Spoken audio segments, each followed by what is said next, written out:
Ladies and gentlemen, welcome to another episode of the Wrestling is Cool podcast, the coolest wrestling podcast on the planet. I'm Santi, that's Sancho, and Bron Brekker is your brand new Intercontinental Champion. Sancho, we went from back-to-back really short championship reigns when before that, we had a historic championship reign in Gunther.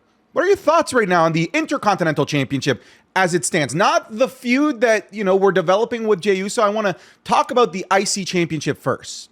The IC, what I do know is that when you look at Jey Uso, you see that they had a 50-50 chance of winning, but that statement's not true when you're going up against the likes of Bron Brekker.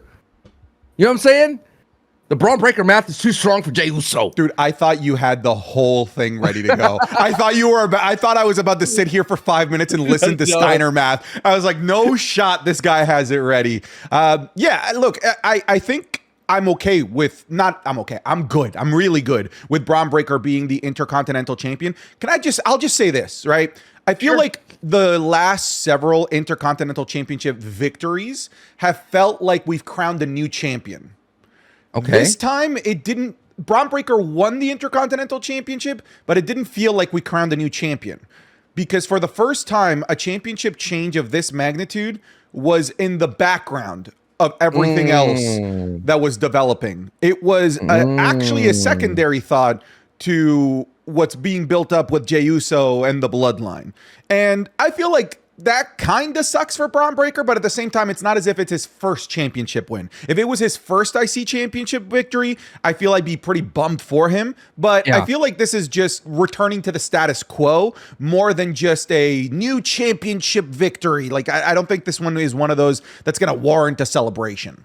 I think what works as well is that it's a heel victory. He's a heel. He looked at Jey. He knew it was taking advantage of the situation after Jacob Fatu. Samoa dropped him on the table. It works for me. The only thing that a lot of people I would say, you cannot say Gunther's 666 reign is going to be replicated again. Sure. That's just not going to happen.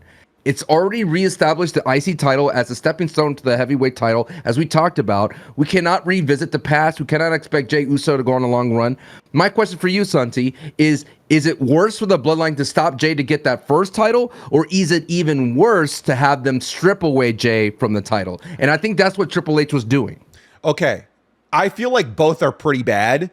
I'll say that. I feel like the first one, the stopping him from winning altogether, I feel like we've just seen that too many times already, right? And that led to the buildup of the WrestleMania 40 stuff that happened between Jey and Jimmy. Brother.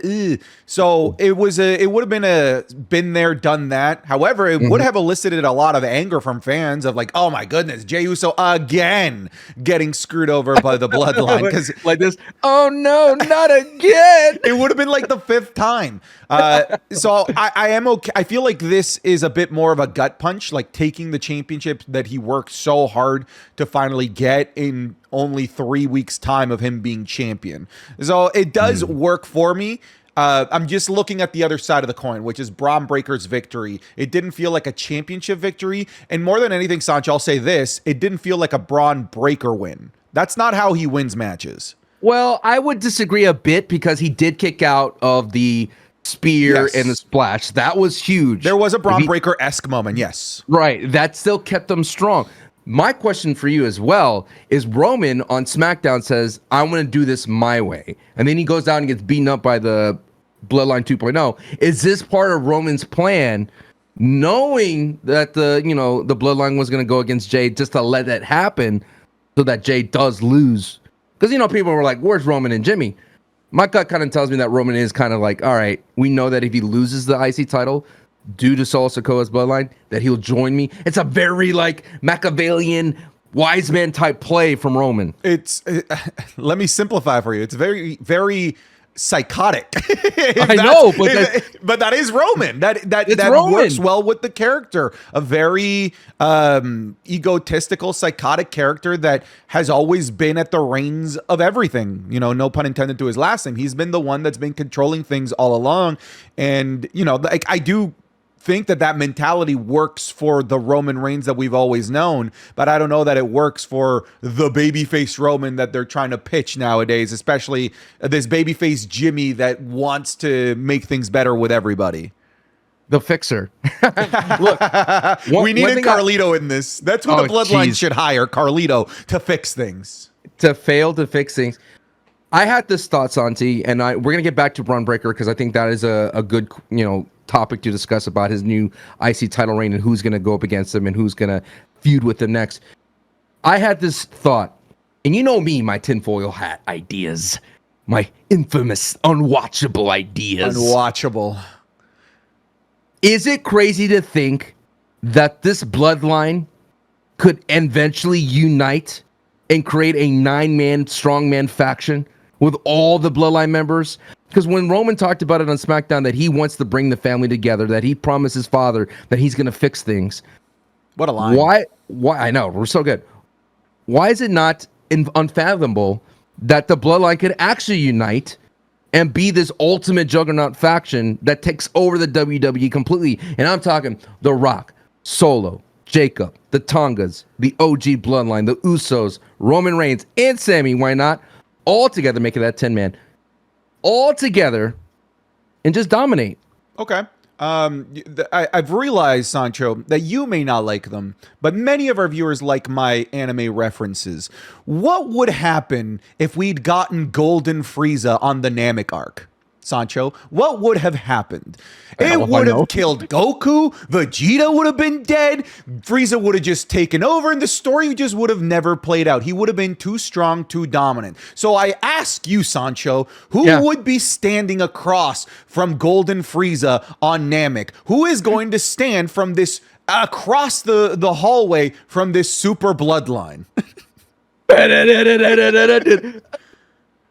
You cut out. I don't even, dude. You cut out. You What?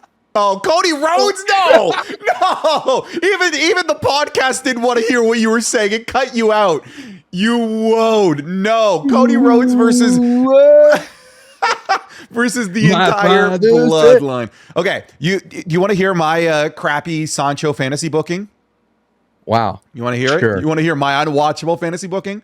Oh, I like that idea, the unwatchable fantasy booking. All right. You think what your booking is about to happen, that the entire Bloodline... No. Listen. Like, this is how it's playing out. Okay. The Sancho story of the entire Bloodline coming together is actually taking place. All right? Okay. The Rock is in there too, right? Yeah. They all raise their fingers to acknowledge Roman Reigns, except The Rock does the L that he did all the way back. The way back before WrestleMania 40. Then the rest of the Bloodline, except Roman Reigns, changes their acknowledged symbol to the L of The Rock. And The Rock has come in. The Rock has come back to take over the Bloodline and steal it from Roman Reigns, leaving Roman Reigns on the island of obscurity. Unwatchable. It's all Shakespearean, man. It's all Shakespearean when it brings in family. And that's what I try to tell people, like, what makes this Bloodline storyline so well. It's because it's family. We can relate to this. We can't relate to, like, I had a dream that one day I would be the WWF champion or WWE. I've been watching a lot of old school wrestling. There's going to be that. We don't have that dream, right? Did I have a moment in my life that I'd be a pro wrestler? Sure. Idiot. Right? After, like, when I turned 11, I was like, it's not possible. There's no way I can be a wrestler. But we can have relatable kind of tangible item things with family issues. And that's what this Bloodline's all about, family issues. When Roman goes to Jey, hey, man, I'm actually proud of you that you got this IC title. You're standing on your own man now. And you got to remember, there is so much depth and so much trauma that Roman has caused Jey Uso. And it's not going to be easy for him to let that go, but... is it just going to be as cut and dry, Santi, that Jey Uso goes like, you know what? They cost me my title. I'm now a typical pro wrestler. I want my revenge. I will join you. I don't think it goes that easy. I don't think that it should. I don't think that Jey right now has developed into the character that seeks revenge. It doesn't really seem to fit him. That's why I really felt like Roman and Jimmy coming out, not to help Jey win, but to remove the new bloodline from the equation so that Jey could stand on his own 2 feet was the correct way to not necessarily immediately have Jey, have his come to Jesus moment and join Roman's bloodline, but for him to be able to take that first big step in reunification, in forgiveness, right? I've said this a few times and I'm going to keep saying it. I need Roman on his knees. I need Roman begging for forgiveness from Jey Uso for this to really sink in. Remember when Roman was on his knees fake crying during his tribal court? That's what I want, but I want it for real. I want it for real. I want Roman to truly feel the pain and agony that he caused Jimmy and Jey and not have crocodile tears like he did back then. I want those to be real tears. I want Roman to show true family-led emotion for us to get back to this moment. I mean, and Roman can pull it off. Of course he Roman can. can definitely pull it off. It's great. Roman's fantastic. They said like what Roman said. I don't have the words. I don't have the wise man. I don't know how to do this. So I'm more action. So that's the one thing I kind of just want to put out there. What if Roman did led to Roman's inaction led to Jey losing? Because you would expect if Roman wanted Jey to join the side that he would have his back. Because another scenario would be that Roman helped Jey secure the title from Bron Brekker again in the second title defense versus letting him lose the IC title. But I am enjoying. It's like a little kind of consequence of all this. Sure. This is Solo Sikoa's coming out party, dude. Showing up on Monday Night Raw. Did he look great on Monday Night Raw? Oh my God, I'm so glad you and I are on the same page. I came out of the Raw review that's over on Patreon, exclusively on Patreon, patreon.com/SantiZab. That was the best, most entertained I've ever been by Solo Sikoa. His demeanor, his body language, his fake smiles, being like, I got 2 tickets. One for me, one for him. Yeet. It's like, man, like that's the charisma that I feel like we need from somebody that's supposed to be a borderline cult of personality. So if you're going to lead a group of these, as WWE has called them, these thugs, these really dangerous men, like you need to have an infectious personality about you. And that's just not what Solo has shown, but he's shown it in these last 2 weeks. In his promo against Roman, in his promo versus Jey Uso, and now in this segment where he had the Yeet shirt, I'm here to help you. Like that is the best Solo has looked in these past 2 weeks. I feel like these last 2 weeks have advanced Solo Sikoa more in my eyes as a true leader of a faction like the New Bloodline than all of the weeks of and months of buildup into SummerSlam, in my honest opinion. I think he figured out something, man, and that's how it goes in this business. One day something clicks with the audience, you pick up on it, and he just rolls with it. I like that smiling demeanor, like he's a friendly face. And it's kind of like he's a con man, right? He's not the real tribal chief. He's actually trying to sell you that he's the tribal chief. And I'm actually enjoying that. And what a fun little, again, what is this brand split? I think they're doing this kind of interjection of different superstars is because of lack of time that they have overall board. But it was just so fun to see the Bloodline do their SmackDown things on Monday Night Raw. And to have Tonga Loa out there. Yeah. Like, dude, he was yang in midair. Yeah, the Tongas were awesome, and but dude, overall, at the end of the day, the goal is to set up Bloodline Civil War Part 2 with the OG Bloodline against the new Bloodline. And does it cost Jey his title? Sure, but that actually raises the stakes so much more than, say, a Drew McIntyre and CM Punk with Drew losing the cash-in attempt, because that was already an inferno. We need to jumpstart this Jey Uso interjection into the Bloodline. It's like a science movie, we got to get him into the timeline quickly. Got to do that time jump, get him in there quickly. What about this? We mentioned about consequences of the storyline. How about this one? Somebody pointed it out in my Twitch chat. I'm like, I think that's interesting. That's an interesting conversation point. Jey Uso now has a tremendous amount of like that babyface sympathy, that babyface heat, right? He just took part of this massive story arc that took place on Raw that caused him to lose his championship. I'm concerned, and so was this viewer, that this babyface heat is all going to be used up on SmackDown. That Monday Night Raw is not going to be able to use this heat that Jey Uso currently has post losing this Intercontinental Championship to create an entertaining show on Raw, because the fallout of what Jey needs to pursue is going to happen on SmackDown. Thus making SmackDown even more the A show that it is right now, frankly, as I would say that WWE is more interested in growing SmackDown on USA because that's where it's going to be on the long haul as we kind of put Raw on ice for a little bit. And on ice, I don't mean an ice skating show. Raw on ice. Imagine WWE on ice. That'd be hilarious. We should book that. The Great Khali needs to be in it. As we wait for Raw to go to Netflix. Like, I feel like that big babyface aura is going to be going to SmackDown, not to Raw. Well, I feel like this Raw was actually the best 2-hour Raw that they had. Agreed. And I think you might be right because USA may be implementing so many ad runs on Raw that they figured that we need to jump ship temporarily off of Raw to go to SmackDown because that's going to be the flagship on USA. I kind of like that point as well. I think more than ever, though, I would not be upset about Jey Uso story being put or that babyface heat on SmackDown because it frees up Raw, dude. Raw, there's a logjam in Raw right now, and they definitely need some get the complete Bloodline saga on SmackDown. Is that going to be a problem for SmackDown? I think so, because if you hate the Bloodline, you're not going to like SmackDown because now they're going to open the show, they're going to be in the middle of the show, and they're going to book in the show for a long while until we get into Survivor Series. And it's just going to continue going on. I think SmackDown has found a good rhythm with that. I think every Monday Night Raw had that with Judgment Day, like I said last podcast. And I just think that this Raw was solid, and I'm not going to miss Jey Uso on Raw. Let's just say that. Okay. What about Bron Brekker? Let's talk about Bron Brekker's outlook here, because there was that every wrestling fan's dream that happened during that match, the face-off against Jacob Fatu. Seeds, plenty. Seeds. But look, I don't think that these are seeds for any time soon. No. I do think that Bron Brekker and Jacob Fatu is a thing that is potentially years down the line.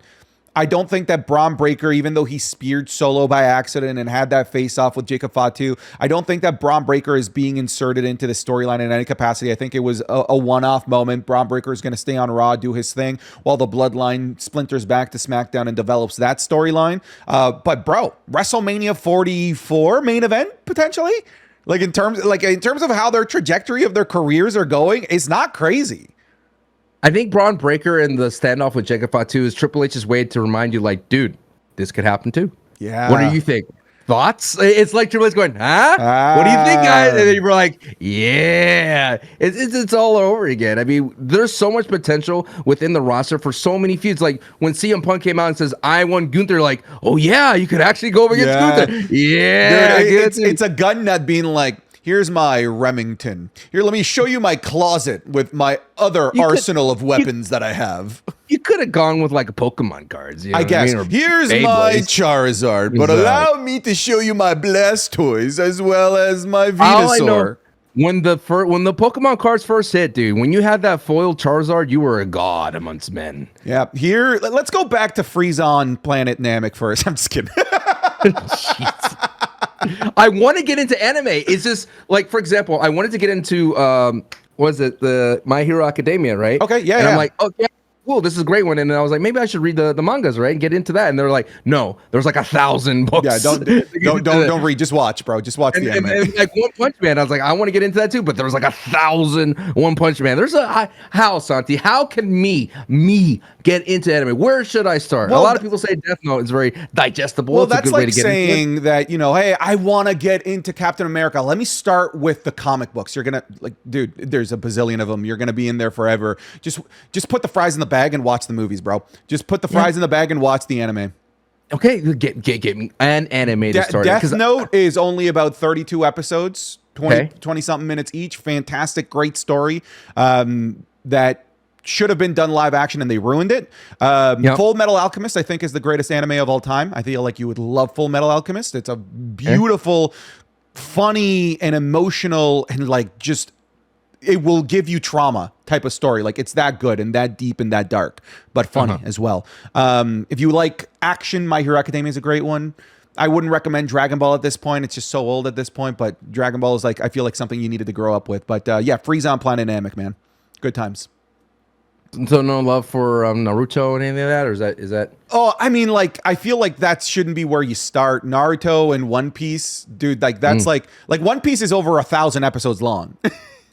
Okay, okay. And Naruto's nearly 500, and there's a sequel to the Naruto 500 episode anime in his son Boruto. So no, just start with like the Full Metal Alchemist, the Death Notes, the ones that are encapsulated short stories that are anywhere from 1 to 50 episodes long at most. The bigger, grandiose, arc-filled animes, let those be your second ones. I enjoy the animation. Like I like Studio Ghibli stuff, dude. I like Totoro, man. My neighbor Totoro is the stuff. Fantastic, brother. man. Fantastic. Full Metal Alchemist, though. That's my big recommendation. Would it break your heart that I learned most of these anime from Fortnite? Yes, it does.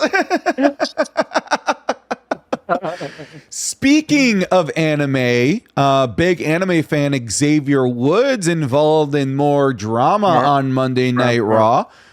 They qualified and moved on to the number 1 Containers Championship match. Lillian Garcia is back as well. Reminded us of how awesome Containers are. It's not a big deal, guys. It's fine. It's ring rust. It's fine. She hasn't done it for 10 years. It's fine. We can meme about it. It's funny. She said Containers. But when she says Dominic Mysterio and he's not there, or Cruz del Toro or Joaquin Wilde not there, that's not her fault. That's whoever gave her the freaking cue card. All right? She doesn't know these people. She's learning them. Give her a couple weeks. We gave Joe Tessitore some weeks. Give Lillian some weeks to catch back up. Xavier Woods. I'd like to cede the floor because I'm not allowed to talk about this. Whoa, my friend! You're allowed to talk about it. All right. Oh, you're not allowed to enjoy it. You can talk about it all you want, and you can post about it all you want. But there's always going to be that thing, brother. I gave you a chance. I need to find this timestamp because I gave you an opportunity. I enjoyed this little wrinkle that. We always think like, oh, okay, I think Xavier and Kofi are back on the same page, and then all of a sudden Xavier will pull something like nefarious, like not helping, like not doing the babyface duties of helping out others who are getting attacked. And that was a very fun and interesting way to remind people that no, Xavier is very selfish still. That Xavier is trying to do his best to regain some kind of footing. He's like, no, we cannot go. I like, what did he say?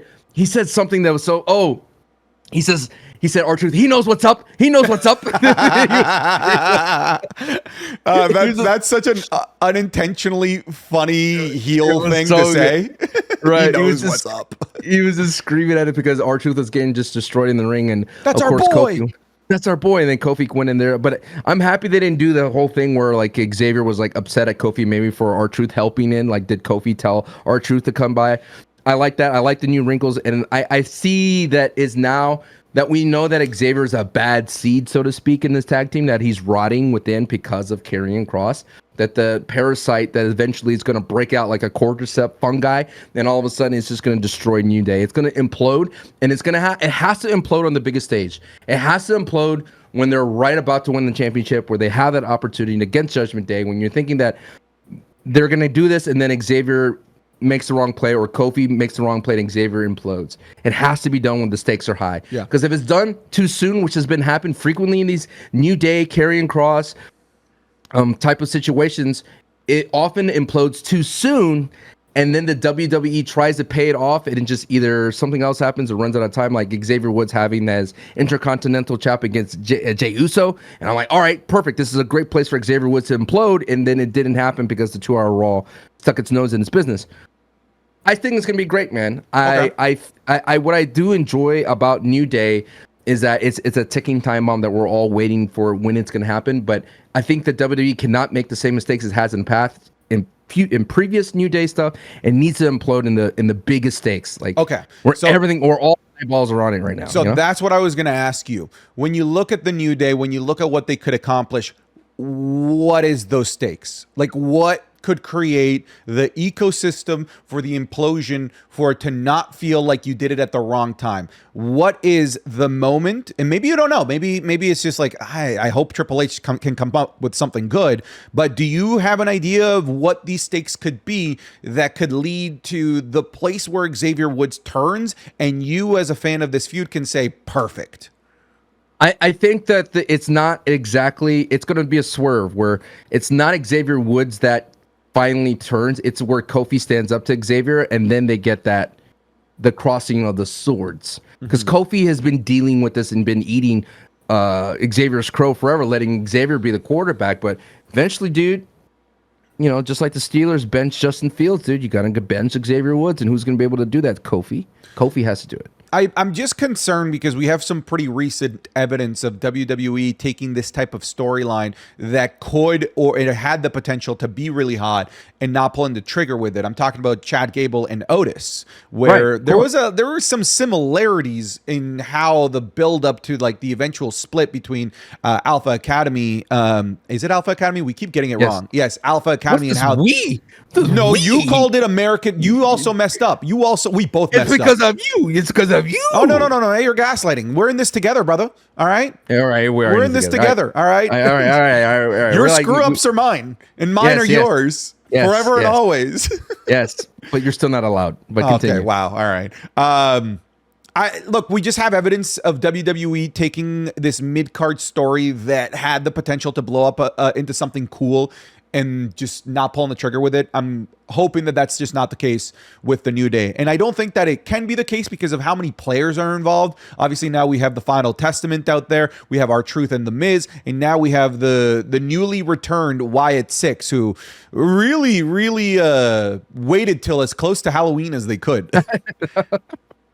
I'm just so bummed, dude. We were so looking forward to the Wyatt Six haunting everybody. Did you see that the WWE released a new Shotzi and Scarlet video with Dominic Mysterio? I did see, but I'm waiting to watch it with my stream on Twitch. Look, I love the involvement of the Wyatt Six in this because during the match, I kind of had this light bulb moment. I was like, all of the people that we keep thinking that they could be haunting are there.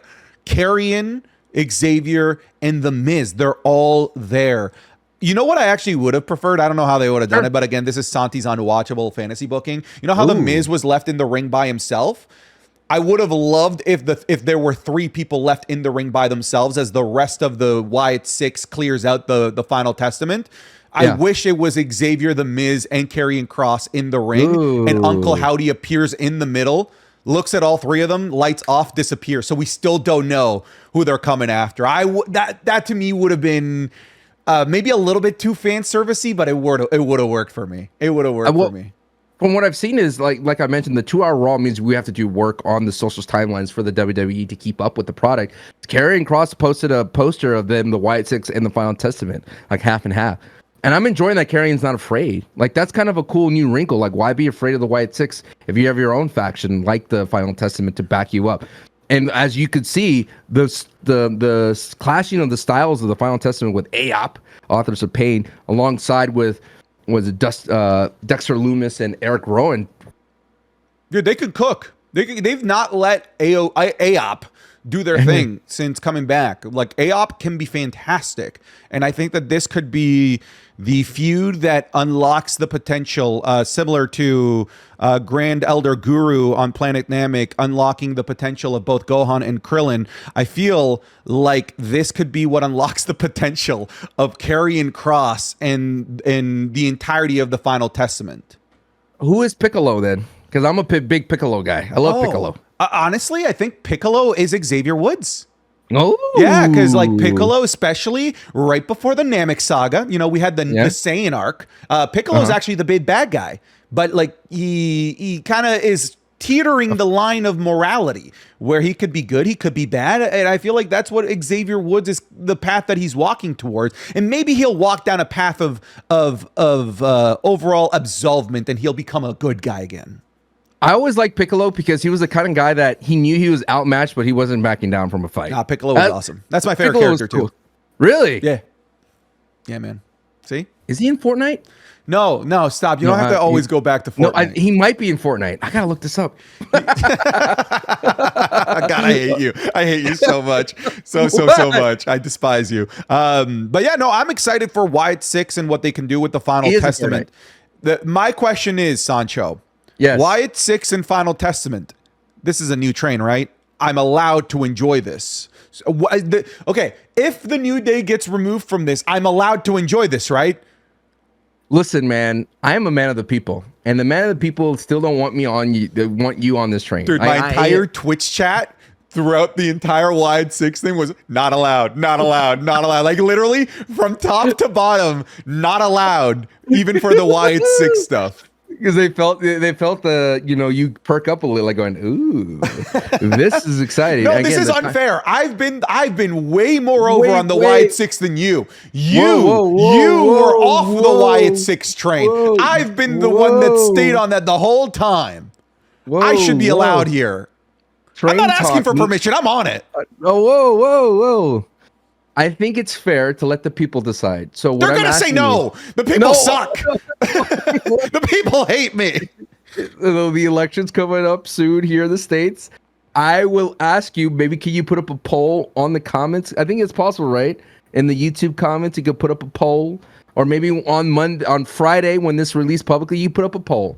And if the people, your people, allow you on this train, by God, you're on the train. That's not up to me, dude. The answer is no. You know that for the memes, people are gonna vote no. No, I'm not. Hey, if your people got your back, if the Santi Zappers, the peasants, if they have your back, the Santi Slammers, Santi, it's out of my hands, dude. I'm a man. I am a just man. All right. That's all. I think we should put it up for a vote. I mean, You have no faith? You have no faith? I have no faith in my people to vote my way. I have absolutely zero faith. Okay, out of the 3 potential matches, yes. So let me list 3 out for you. Uncle Howdy versus The Miz, Uncle Howdy versus Xavier Woods, Uncle Howdy versus Karrion Kross. Which one are you most excited about? I would have to say against Xavier Woods because Xavier Woods has that legacy with the Wyatts. Oh, that's right. Yeah. Mm-hmm. Mm-hmm. He has the legacy. He's been down that path where he's been tempted by Bray to change to his ways. Brother, come, brother Xavier, brother Woods. He has that opportunity to kind of dip into that, and I think that's what the Wyatt Six needs to do: revisit the old haunts of Bray Wyatt's without being a tribute band, because that's what they were kind of slipping into. It felt like a tribute band to Bray Wyatt. Not to say that tribute bands are bad, but we need to revisit, fester up, break up old wounds of the Wyatts. And you know what that means? No. LA Knight, brother, is right around the corner, and why not investigate the old hauntings of LA Knight, man? Because it was the last thing that Bray Wyatt faced in The Fiend and Uncle Howdy, all across swords with the megastar LA Knight, a C. Well, it was supposed to be Bobby Lashley, but it looks like that entire Bobby Lashley and his old stomping ground buddies are now over in AEW. Did you watch that Shelton Benjamin match? I did. Dude, banger. Smart to put him with Leo Rush just to throw him around like a rag doll. But it just shows you that the WWE style of wrestling and the AEW, like for me, what it feels like is AEW is like, here, dude, here's your entire advanced move set. You ever played fighting games lately, Santi? I don't know if you played a lot of like Marvel vs. Capcom 2. They have simple buttons where you press one button and it does the combo for you. Makes things simple. That is the WWE. It's still fun. It's still exciting. You get to access to the combos. But AEW just unlocks the rest of the advanced moveset. And I feel like Shelton Benjamin was like, dude, I could do more stuff. I could do the rising knee strike. Like I could do release suplexes where the WWE be like, hey, can't do that because Brock Lesnar does that. Like I feel like that happens a lot in the WWE. They don't let people share moves, or they regulate you so you could stay healthy as long as possible. Like 5 moves of dooms and stuff like that. But it was cool to see Shelton Benjamin unregulated. Are you saying that Shelton Benjamin went from a controller player to an arcade fight stick player? Or mouse and keyboard? Yeah, man. Man. He's out there. He's doing his thing, dude. I'm happy for him because he said in the interview that he felt that he wanted to be in front of the biggest crowd, and AEW is the biggest crowd after the WWE, and there he is, man. Well, you can't fault for someone for going after what they think is best for them. Yeah, I feel like there's a weird amount of hate towards people making professional life decisions for themselves simply because it involves them not being in the WWE. And I feel like that's weird. Like imagine having a mob of people hate you because you decided to go work at Target instead of Walmart or something like that. If you were a retail employee, that'd be weird. Why does that exist in WWE?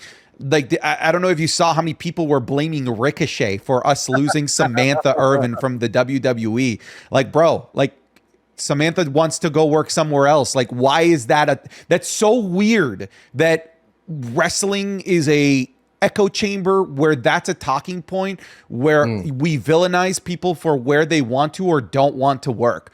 The villainizing Samantha Irving for quitting WWE again, like, let's say you're working at some random factory, bro, and they villainize you because you decide to work at a different one. How stupid would that be? Why do we allow that in wrestling? Let Samantha go wherever she wants to go. Let Shelton wrestle wherever it is that he wants to wrestle. We should just be happy that there are options for these people, not just the monopoly of WWE. I always feel that a lot of people, being someone who's been in the workforce for multiple years in a variety of different corporations are not your friend. They are not your friend. At the end of the day, they could let you go at any moment's notice. I've been let go with no notice as well from a digital media company. It sucks, dude. It sucks when a company tells you that we're family and they have all these pizza social parties and want to celebrate your birthdays. They're cool with you. You go on your paternity leave thinking that you're not going to go ahead and have a secure place, and then when you come back, the whole job's gone. I've been there before. It sucks. So when you have to watch out for yourself, man, at the end of the day, so we as a society should cheer people who do what is best for them when they go in business for themselves. I think that's the thing about wrestling is you can't go in business for yourself, but you got to go in business for yourself to protect yourself at some time. And, Samantha, who, people thought she'd go to AEW, but I think Lillian Garcia said, congratulations and good luck on your music success. So she kind of probably leaked that Samantha's going to go after her music career. The only thing I found strange was Samantha later kind of go up against reports, because we don't really talk about dirt sheets and things like that, but Samantha said that she was months ago, she put in the notice she was leaving Monday Night Raw, and that's from Samantha's Twitter. So if that's the case, why not the WWE didn't give her like a send-off? Like, that's to me that I felt that was strange. It felt so sudden for someone who's so revered, that the audience loved her and that she was so respected by the talent and things of that sort, just to suddenly be gone without a goodbye. That felt strange to me. But to go back to your point, the reason why people feel this way is parasocial relationships, man. At the end of the day, as much as I love Karrion Kross and Xavier Woods and all them, I mean, they're their own people. Like, they don't owe me anything. I don't owe them anything. They don't owe me anything. Yeah, it's just, especially like the hate towards Ricochet. What was Ricochet's crime here? Being married. Yeah, like being married. Like like that's just so weird to me. Let these people live their lives. Let these people make their own professional choices. This is not a high school clique. These are professional jobs. Like Sancho said, for these companies, at the end of the day, you're just a number. You're just an employee number at most. And I've been there as well. I've been let go suddenly and seemingly out of nowhere. I did think it was weird that there was no like little video package like they did with Kayla Braxton. Kayla Braxton got one, but when she decided to leave, and they didn't do one for Samantha Irving, especially with how involved and she will forever be tattooed in many of the biggest, greatest wrestling moments of all time, because we are right now in maybe the greatest stretch of professional wrestling ever. I feel like we'll know once the dust settles a bit more if this truly is better than the Attitude Era. But Samantha's voice is the voice of this current era that you're going to hear when you go back on the WWE network and rewatch these crazy things that happen in Mania 30, 39, 40, the Royal Rumbles that we've watched, the recent SummerSlams.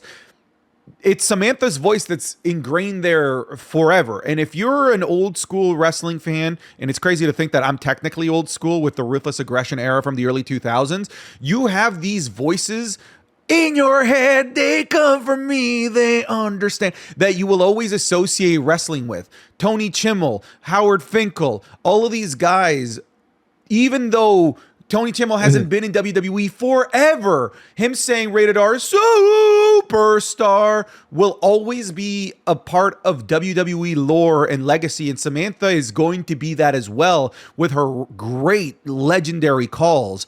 That's why I agree. I think it's a little bit weird with somebody that's going to be, whether you like it or not, ingrained in WWE history forever, didn't get that little send-off when it seems like they left on good terms.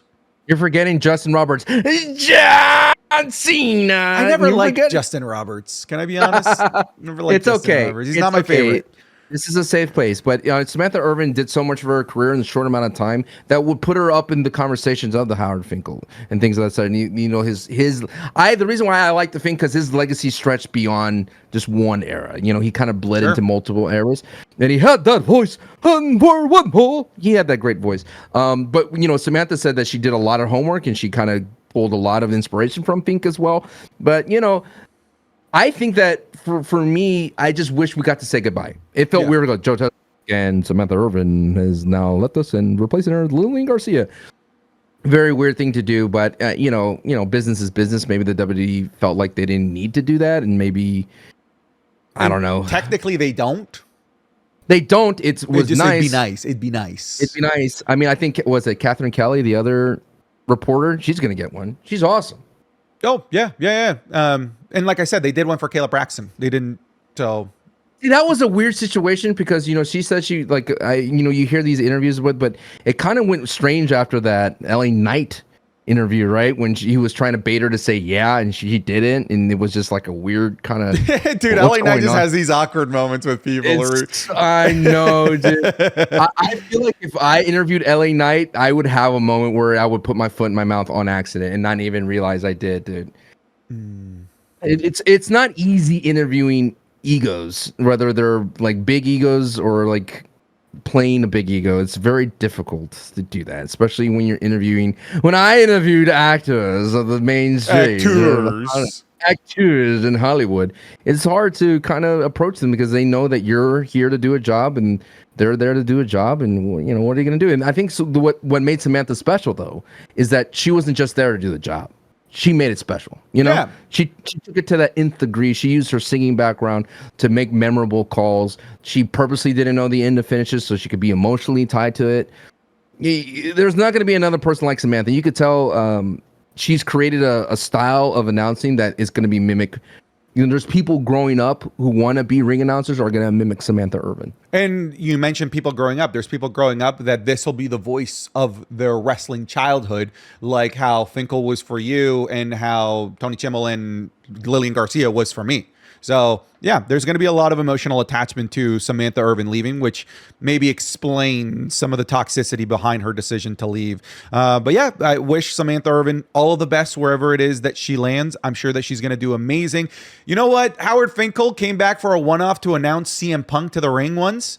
I would love if Chelsea Green were to win a women's championship for her to bring back Samantha for a one-off call of her as the new women's champion. I feel like that'd be awesome. I don't think the Triple H holds grudges. I don't think the bridge is burned in any kind of way. And I think Samantha is going to use her new music career and use her WWE fandom to boost that and launch pad off of that. I think it's always when people ask me when it comes to streaming, how do you be successful? How can I be a big streamer? You got to have an audience to bring you the party to, you know, be successful somewhere else. And then you'll be successful in this space. And I think Samantha understands that she's successful in WWE and she felt like it was time to pull the trigger to move on to her music career, which she's a great artist.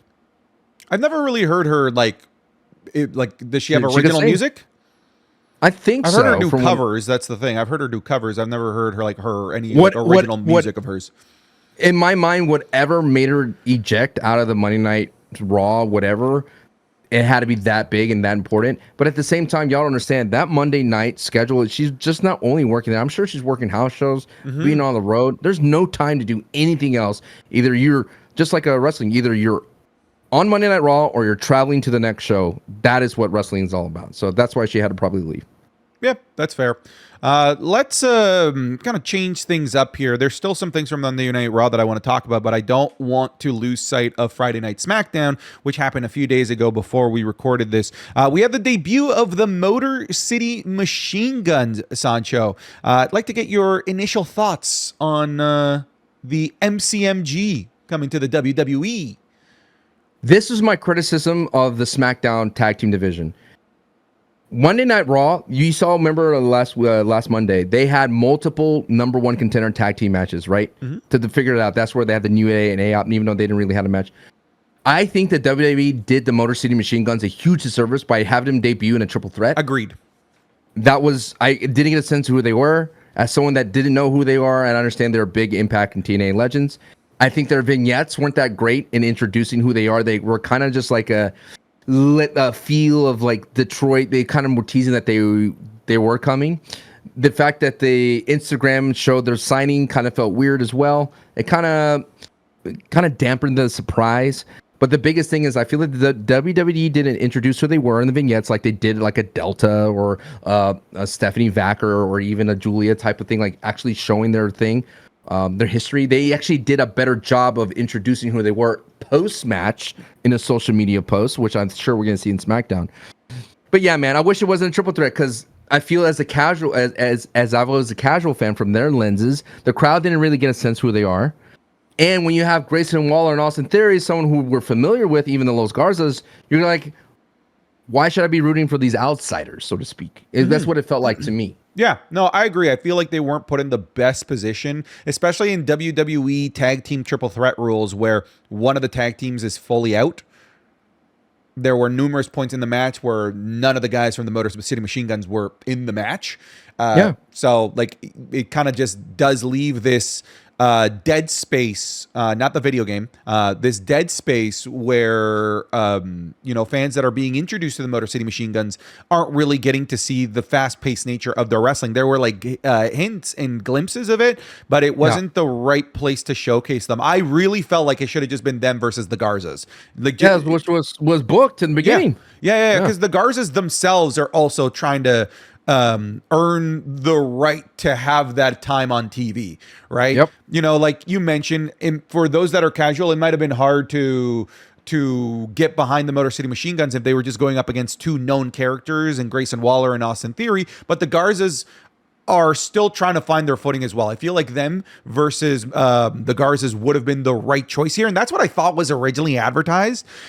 I wish it wasn't a triple threat, but I still think that there's a lot of great things to come from the Motor City Machine Guns. Saw a lot of people complaining that the crowd didn't pop enough for the Motor City Machine Guns, and I'd like to just have a quick, candid conversation with those people. Okay. Listen, if you're listening to this podcast, if you watch my YouTube videos, if you're in the internet wrestling community, you are a wrestling nerd, and we love you for it. You, unfortunately, are not the wider audience. You are a small minority. When you go to a Raw, when you go to a SmackDown, the majority of the people that are there are not people that listen to wrestling podcasts, are not people that are super in the nose in the books about professional wrestling. Those people at Raw and SmackDown are not going to know who the Motor City Machine Guns are. So the Motor City Machine Guns, and I'm saying this really respectfully because I think the Motor City Machine Guns are amazing, and I will say that I think that they're the best tag team to never be in the WWE. They still need to earn the respect of the casual audience. They need to show out. They need to earn that pop. It shouldn't just be a given pop by default because of the history that they've gotten somewhere else. They're going to get that pop from me and you, but not from the people that only watch WWE main roster television. To them, these guys are entire unknowns. So for you to expect pops right off the bat, like people getting off their seats for two guys that casual WWE fans, which again makes the bulk of WWE fandom and the bulk of people that go to Raw and SmackDown, to expect them to get out of their feet and rise and cheer their lungs off for these guys that they're just meeting, I think is unrealistic. That's why I blame the WWE. I didn't think they did a good job of introducing them before they debuted, which was odd because they usually do a great job of letting people know who they are. I think they really relied heavily on the wrestling nerds to carry that momentum that they got to Motor City Machine Guns. I think that WWE signing the Motor City Machine Guns is a bigger story that they took them away from AEW. I think that is what they're kind of pounding their chest, like, look at us, we got the Motor City Machine Guns, versus relying on the tried and true formula of let us build them up as if they were coming from us, like coming from a homegrown thing. And now they're just relying on their name, which, as you can see, could come in the fact problematic. But like I said, triple threats, tag teams, SmackDown is just littered with them.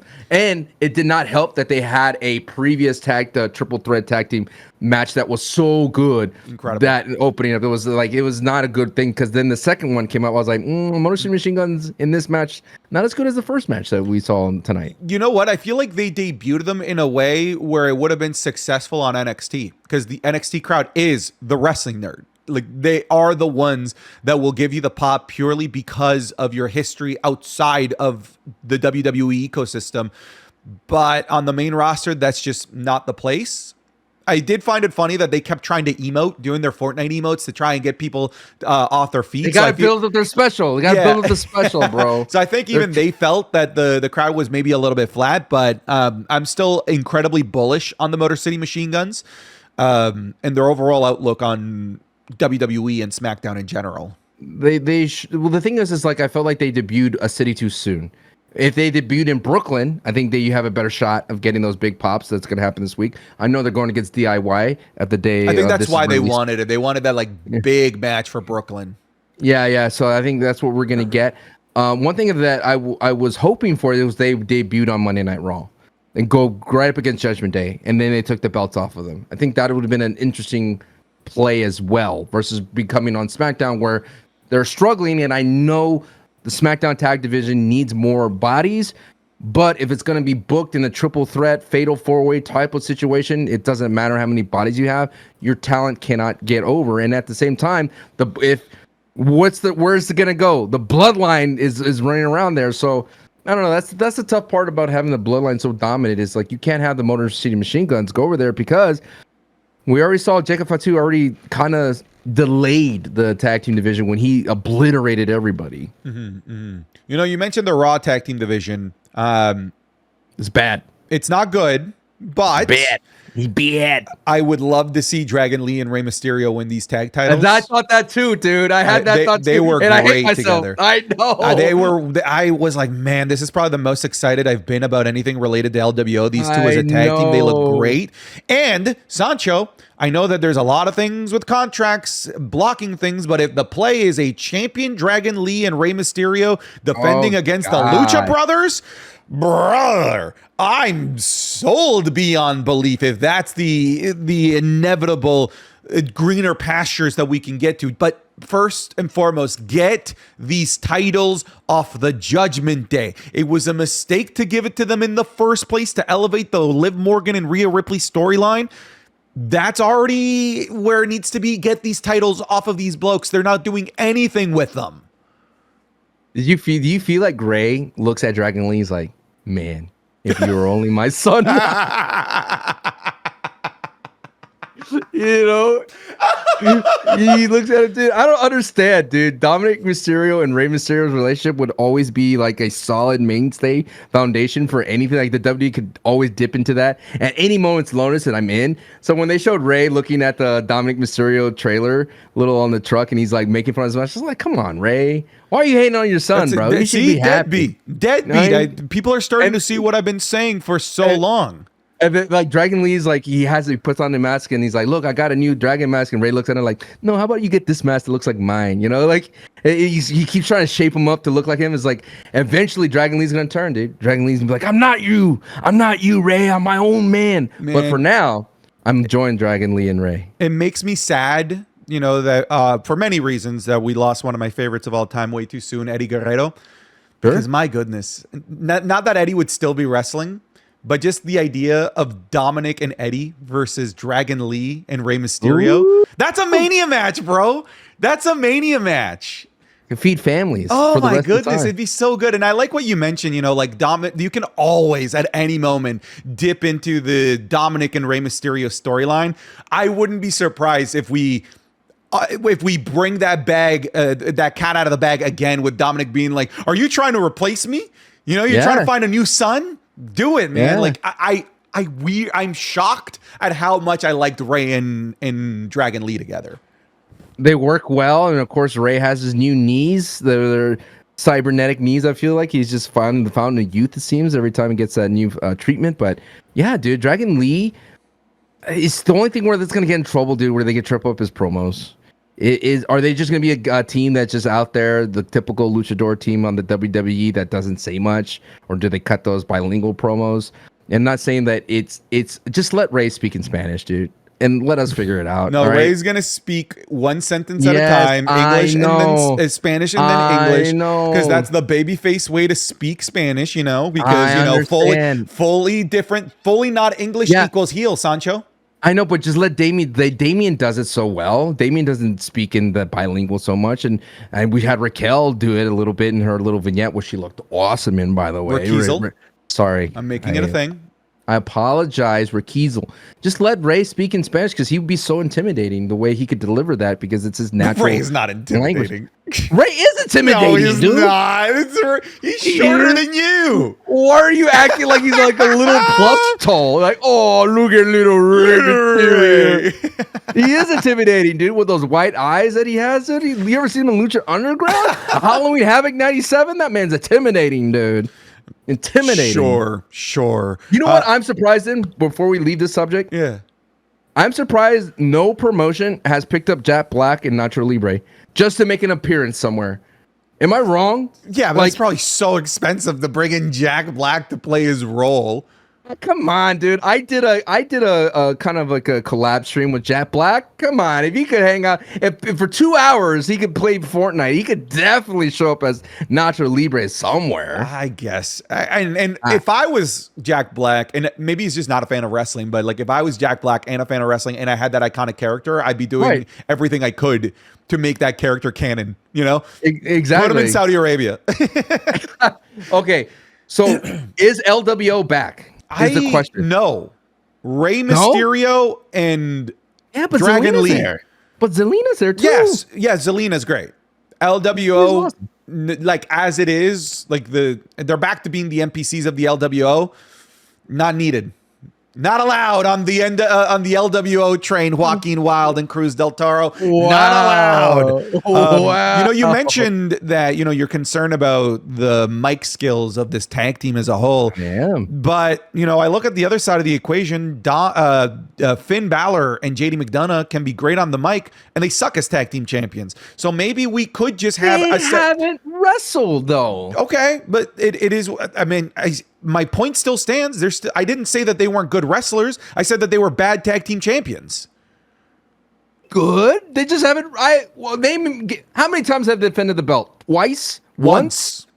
It's not their fault? No, but enough time has passed where I don't want to see it anymore.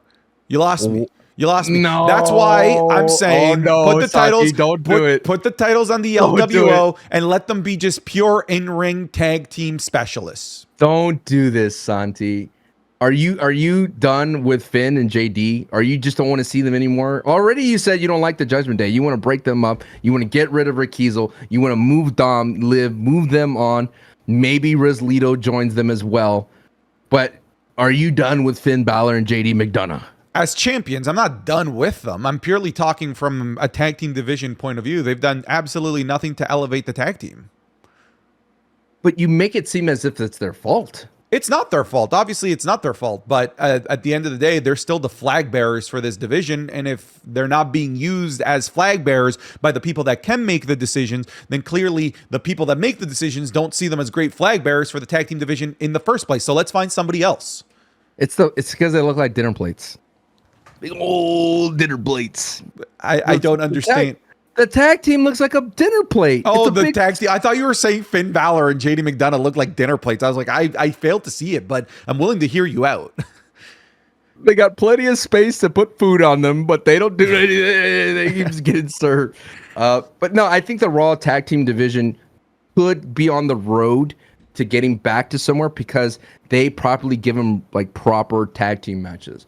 So that's where I would say the Raw roster, even though it's not great, the tag team division, it's still slightly better than SmackDown because SmackDown is just shoving people in these triple, quadruple matches. But I think it's because the Bloodline needs that time. It just does. Yeah. Look, I feel like the tag team division on Raw isn't a thing that can be fixed overnight. I feel like this has to be a several months long project to bring this thing back to to a healthy condition. I don't think it's just as simple as getting the titles off of Finn Balor and JD McDonough and all of a sudden things are fixed. You know, how many times did we say, hey, the way to fix the tag team divisions is to split the titles? They did, and it worked for one brand, but not the other. So there needs to be a inward look at the tag team division and proper tender love and care for the next several months to make this division viable. And to be fair, I feel like they took that time and they did it well with the women's tag team. Even though there's not that many tag teams to work with, I feel like the women's tag team division is significantly more healthy than the Raw tag team division. And the Raw tag team division has way more teams. So I see what you're saying. Yeah. We just need some time to heal the wounds of this terrible, terrible place that the tag team division has been put in. To use your point, you said JD and Finn are not flag bearers, but Jade Cargill and Bianca Belair are. Absolutely. They are the definition of flag bearers, 100%. They are elevating that tag team division. They really, really are. And to the point where whoever beats them, by default, will also then become like this beacon in the tag team division. And that's what the champions should be. But when I look at, for example, JD McDonough and Finn Balor, they're not that beacon. You know, that like northern star for the tag team division. And even whoever beats them, they're going to have a tough time justifying being the beacon of the tag team division, because I think it needs like just an overhaul and repair of the entire division. See, that's where I think the Motor City Machine Guns could have been a thing. Agreed. They could have said like, hey, we are the best tag team wrestlers in the world. And here we are to prove the point. You know, we haven't been in WWE forever. We are always considered the best not to be in WWE. We're here to prove that we are. And who wants to step up to the plate? Kind of like a very revival FTR-esque play. But these guys are not like old school, like Mid-South, world-class wrestling. These are like the TNA Impact. They're the new class of tag team wrestling that everybody emulates. So it'd be cool if they kind of had like to TNA people to come in, like the Wesleys of the world. Even the Hardys could come in to have a match with the Motor City Machine Guns for TNA. Yeah. So as it stands, I don't love what's going on with the Raw tag team division. Maybe this #1 containers tournament leads to something special. Did you see my tweet? I put the picture of the container store and put where champions are born. Oh, nice. Thank you. I just went with W containers in the chat. W. It's like your reach on Twitter is amplified by your YouTube videos where you do hot takes, which is you should participate and follow Santi on Twitter. What's the handle on Twitter? Mr. Santi's app. And I have comedic gold, and my amplification goes nowhere because I don't tweet. If I don't tweet about Fortnite, my constituents don't care. All right. Maybe tweet about John Cena's Fortnite skin, you loser. Dude, that John Cena skin was dope. I can't believe you don't even own it, dude. What's wrong with Fortnite. You? It doesn't matter. Okay, here we go. Ladies and gentlemen, he said it. He brought up the man. John Cena's tweets for the wrestling school. Perfection might be attainable, but is never sustainable. Ooh. Do you vibe with that? Is perfection not sustainable? I agree with that because right now I'm dealing with a lot of time management, and people often ask you, or people ask, is like, what is your perfect day? Like, what makes you go, hey, I did my day's work as a freelancer? You have to ask yourself this because it's not a 9 to 5. I can't clock in and clock out and be like, job well done, right? What is my perfect day? And I could write down what exactly, successful stream, fun podcast, video pops off and that. Everything could be perfect. But then the next day I have to re-emulate that, and things change, variables change. But more importantly, is my expectations sustainable? So Sancho, let's say that you're about to have major heart surgery. Right before you get put down to with the anesthesia, the doctor goes, "Hey, just remember, Sancho, I do strive for perfection in my surgeries, but it's not sustainable." I came to play.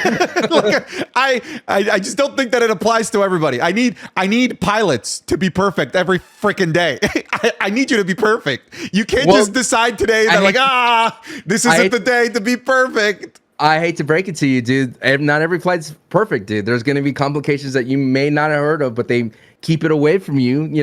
They don't let you know that there was an issue and they landed, and the landing was a little bit rough. But hey, we're here. That's true. You're not gonna, hey, it's just a matter of you just got to show up. But the point, I think, what John Cena is trying to say, I think you have to remember he's saying this in a social media platform. So I wonder if he's trying to. And I hate this because this is what John Cena wants. His tweets are not black and white. They're all gray. I think what he's trying to say is if you're trying to chase social media perfection, it's not going to be sustainable. Like you cannot live a social media style lifestyle just because you see so and so gallivanting out there in Italy. That's not their life 24/7, brother. Yeah, there was a YouTuber that did a collab with me, Deporticus, and he had mentioned that he was, and this was a while ago, and I'm totally paraphrasing. He's like, I was like blown away, but by how kind of perfect Santi is with his talking. He doesn't need like multiple takes. Brother, you should see when I make a YouTube video, there are literally hundreds of takes of me screwing up the first sentence over and over and over again. But the result that I put out to social media is the one that looks perfect. So then people think that, oh, like Santi's just so good at talking to the camera and not making mistakes. He's a perfect guy every single time that he hits on the camera. False, brother. I mess up so many times, but the end result makes it seem like I'm batting 100%. Oh, I'm glad you read that from John Cena's tweet. Clearly about you and your YouTube. Of course. That's exactly what he meant, that he was talking purely about me. He was saying, how we strive for perfection over on the Patreon, patreon.com/SantiZap, where it is basically perfect. I don't think that we falter on that perfection. So John Cena is an idiot. He's wrong, because over on the Patreon, patreon.com, we deliver 5 weekly match watch-alongs. We get the Raw reviews, the SmackDown reviews, the Royal Rumble reviews, the Wrestling is Cool podcast 3 days early. And starting next week, the Undertaker WrestleMania match watch-alongs leading all the way through to WrestleMania. We hope that you're excited for it. I didn't even know you were going to announce this. This is your show, right? That's the Santi show? Yeah, well, now I can't go back. Now I cannot do it. We were like literally like saying, are you or not you? Here we are. Now I'm doing it. I've put it out into the ether. Now I have to do it. But yeah, go check it out. What's this going to be about real quick? What's the elevator pitch for your Mania watch-along for the Taker? Once a week from now until WrestleMania, we are going to watch every single Undertaker match at WrestleMania ever. Every single one. You're going to rank them? You're going to rank them? Gonna rank them. We're going to rank them as we go every single week. We'll add a new match, and then we'll create a ranking based on all the matches that I've watched. And then by the end, we'll have a definitive list of the best Undertaker streak matches. What's the match you're not looking forward to the most? I'm literally not looking forward to like the first 12 Undertaker matches at WrestleMania. Like literally like the majority of them. When he's Gonzalez going I'm not looking forward to those. What was it? Prince Albert and Big Show? Yeah, I'm basically not looking forward to until WrestleMania 21 against Randy. So got a long road, brother. It reminds me of Royal Rumble. When I'm watching Royal Rumbles and I'm reviewing them, I was like, oof, I got to get through the early 90s just to get to the Attitude Era. I'm excited to revisit Taker and Ric Flair at Mania 18 though. Ooh, there you go. Because now that I'm in the Attitude Era, I'm smack dab into it. There's a lot of oofisms out there from Chair the King Lawler. You're like, yikes. Big old yikes. You big old Jerry the Yikes Lawler, dude. You know what else is big, Sancho? Grandmaster Success. I was going to say Bronson Reed, and this push that Bronson Reed is getting. Bronson Reed, can I say this? A much deserved nod to get on a PLE. Bronson Reed versus Seth Rollins. Bronson Reed is Mr. PLE, not on PLEs. This guy's been putting PLE matches on Monday Night Raws for the last several months.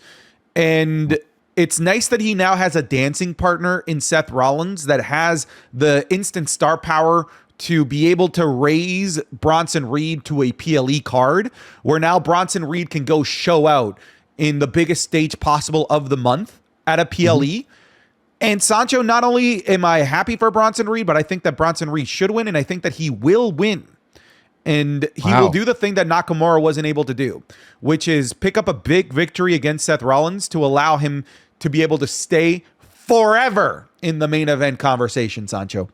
Oh, bless your little heart, Santi. Oh, you don't think that he wins? Okay, the reason I'm saying this, I know it's super Seth Rollins, but they've been doing a lot of like cushioning the potential loss of Seth Rollins. Keep talking about his injuries, that you're not fully ready for a guy like Bronson Reed, that you haven't been 100% for any of your matches this year. And Seth Rollins like, yeah, that's what we do here as professional wrestlers. I didn't sign up to be a professional wrestler to take the easy match. I signed up to fight through thick and thin, whether I'm injured or not injured, rain or shine, whatever it might be. I want Bronson Reed, give me Bronson Reed right now, Pierce. Pierce, give me Bronson Reed. Pierce, Pierce, give me Bronson Reed. Oh, he's gonna lose. You're so adorable. Are you calling me a sweet summer child right now? Oh, you got your rose tinted Bronson Reed glasses. You've been. You know what? As you talk about Bronson Reed, Sancho, let me pull out this bag of meat sticks. All right, you talk about Bronson's meat, and I will eat the meat. Go ahead. Are those just hot dog wieners? No, these are turkey bites. That's what they're called. These are those dog snacks that you're literally eating? That's what they look like. Go ahead, talk about the meat that is Bronson Reed while I eat the meat. You have been drinking the tsunami Kool-Aid, my friend. Tsunami meat.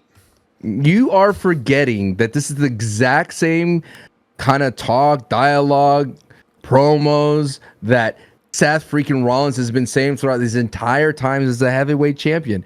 He was literally just saying the same things. I'm hurt. I'm banged up against Nakamura, against Sami Zayn, against almost everybody out there. You want Seth Rollins to come back after getting tsunamied 7 times by Bronson Reed and lose? Nah, brother. You've been eating way too many meat sticks, brother. It is like congealing your brain into a big mush. I'm surprised you didn't choke on that big meat there, brother. You know what? I'm concerned as you said that because I forgot about the Nakamura thing about the broken back. Yeah, I forgot about that. Same. You gotta watch out, dude. You've been enjoying the tsunami wave pool way too hard. You ever been to one of those little wave pools, the extreme? That's you, dude, sitting there. I'm in there. I'm just bobbing in the tsunami pool. You're just with a bunch of pee that's been urinating. That's all been in there. That's you. You were just forgetting, dude. That you cannot do this to Seth Rollins. As much as Seth Rollins can be, hot and cold for me right now. He's on a great run. He's cutting great promos. He's intense. He wants to win, and you gotta have Seth Rollins strong for CM Punk, man. Bronson Reed, great monster of the week. He became the monster of the month. Now he's maybe the monster of the year. But you cannot sacrifice Seth freaking Rollins to this monster because it's going to be the Beast Slayer. He's gonna get this moniker of being the Monster Slayer. But he can be. He still can be and lose the first match. Punk lost the first match. I think this could be a series with how much anger and hatred there is between the two that's boiling into this match that needed to be made. It's the buildup is not as good as Braun Strowman and Bronson Reed though. Like they're trying to re-emulate that, and I'm sorry to cut you off, but they haven't go at it the same thing like Peter and the Chicken, and then Adam Pearce going enough. It was dumb. I agree that the buildup hasn't been as good. That being said, it's still the best buildup of anything that has a match at Crown Jewel. Tell me I'm wrong. It's still the story-wise the best story match built. Nia and Liv. That's so reliant on all the other stories that are happening around them. It's like they're building their individual stories of Nia and Tiffany and Naomi, like that's being built, and still Rhea and Liv, and then they're trying to do this like the Timmy Turner and Jimmy Neutron Power Hour thing where they kind of crisscross them every once in a while, but the actual build between Nia and Liv actually hasn't been fantastic. They've just done a better job at making it seem like the build has been great because they've incorporated the feuds that they're already in and sprinkled them into the feud and the narrative between Nia and Liv. But between Nia and Liv, there isn't much, brother. I'm there for it though. I saw my. That's my crown jewel. I got my popcorn for that. I just feel that Seth Rollins getting injured by Bronson Reed was a way to get Seth Rollins healthy. Okay. Now, do you think that there's more than one match then? Do you think that we go beyond Crown? You think it's just a one-off at Crown Jewel? Even Nakamura got multiple matches against Seth Rollins. Yeah, I don't know where Nakamura is. Fair enough. Get what you're saying. I catch your drift. I see what you're putting down, and I'm picking it up. You know, I think the biggest wrinkle, the biggest wrench in this entire buildup is AJ Styles getting hurt. Oh my goodness! I feel like AJ Styles was meant for great things, and I think that's why he was very upset about getting hurt. I mean, he could have. I think he was going to be that guy again on SmackDown, the face that runs the place. Man, now knowing that he's out for like a year, doesn't it seem even more bizarre how they filmed the whole thing with like actually like filming AJ writhing in pain, walking to the back, showing him in the backstage being worked on by the doctor. Yep. Never seen that from WWE. And it's a new sports style. I guess, yeah. I think that's what Lee Fitting, the guy who's the executive producer, was going for. Like, let's show the real emotion that, yes, the outcomes are predictable, but are scripted. But if something unpredictable happens, we could shoot it as if it's scripted, or shoot it to actually bring some emotion to it. Because now AJ Styles is, when he comes back, he's gonna be like the pop is gonna be amazing. Bring him back at Royal Rumble, dude. We got reverse worked, brother. They worked us into believing that it wasn't an injury when it actually was. That's crazy. Yes. And I think it's great because I think maybe AJ Styles try to rush to come back. I don't know. I mean, he did add a lot of muscle. I'm not the scientist. You're the health guy. If you add so much muscle and you're still trying to do the things you used to do, I don't think the results could be the same, right? Like, doesn't your flexibility go down when you add that much muscle? Not necessarily, but for most people it does. Yeah. And more often than not, you see those types of injuries on people that put on the muscle incredibly quickly. And I would say that AJ kind of falls into that category because we blinked and all of a sudden he was AJ Stacks. Yeah. But it's tough to say whether that has any sort of bearing on it. It might have happened regardless, muscle or not, weight or not. So who knows? Right. Because I mean, he's still a high flyer. I mean, that's his moveset. And typically wrestlers are very stubborn to change their moveset, no matter how much they've aged or how much they've changed physically. So I don't know, man. I hope when AJ does come back, like he finds a new brawler style. I think that'd be really cool. It worked for Stone Cold. Sure. You know? I do hope he comes back like soon. I wanted to see it doesn't have to be a match, but I wanted to see a moment at least between AJ and Cena. That's one of Cena's greatest trilogies, greatest feuds that he's had. Yeah. And it would suck knowing that AJ is in the company but unable to share that moment with Cena during Cena's final run. So I hope that AJ is able to come back for something with John Cena. How do you think John Cena's training for this 1 year run? Like, you think he's adding mass, or is he like getting cardio back up? I mean, they are all talent talk about there's cardio and then there's wrestling, like in shape cardio for a match. Like, it's a completely different elevation in terms of fitness to be able to go the distance in a wrestling match. Like, what do you think he's doing? My gut tells me that it's probably more cardio. I doubt that Cena is trying to get as bulky and as huge as he was in his heyday. One, that takes a really, really long time to get back to that. And two, like, I just think that he's found a nice look for himself in Hollywood and a much easier look to maintain as well, as opposed to the freaking Hulk that he used to be. He's still in insane shape, to clarify. He's still an absolute monster, but just not where he was back in, like, say, the early 2010s when he literally had the superhero build. I feel like he's probably going to go for a more cardio-friendly approach to training, so that he doesn't have to only go 5-10 minute matches, that he might be able to pull out a 20-25 minute classic during one of these retirement tour matches. I feel like the reason why it's an interesting topic to talk about, because The Rock came back and he had the Hobbs look, right? Against John Cena when he got hurt. I mean, obviously, the unexpected movement, and now you're actually taking bumps on that high level. It changes, man. It's not as simple as getting in shape. Yeah, there's a lot of things to it. But The Rock was gone for like 10 years. And Cena's not been gone that long. So I'm sure the muscle memory will be more there. He's older though, Oh, right? yeah, Cena's considerably older than what The Rock was when The Rock came back to the WWE in 2011. The Rock was 39, which is kind of crazy to think. Like, that was still, like, really young. Cena is, like, 46, 47. So, significantly older than The Rock was. Is R-Truth like the oldest wrestler right now on the active Right roster, now, right? yeah, R-Truth is, like, well into his 50s. Let me double check that. Let me confirm that. I want to see how old R-Truth is. He knows what's up. R-Truth. How old is R-Truth? R-Truth is 52. Damn. He looks great. Looks He looks great. absolutely I fantastic. think isn't Shelton Benjamin up there too? I feel like Shelton's up there. I feel like Shelton's in his 40s. I don't think that Shelton's in his 50s. Shelton Benjamin is 49. Okay, never mind. He's about to push 50. He is up there. You're right. He's up there, man. You look great. You look great. I look great or they look great? He looked great. What about me? You're looking good today. Thank you, man. I appreciate you. Your skin looks glowing. Do you drink more water recently? Yeah. No. No? No, I haven't. I did have a meat stick though. The meat does suit you well. I think so. I think I need to have a lot more meat. How many can you house a day? How many meats do I think I could put into my body?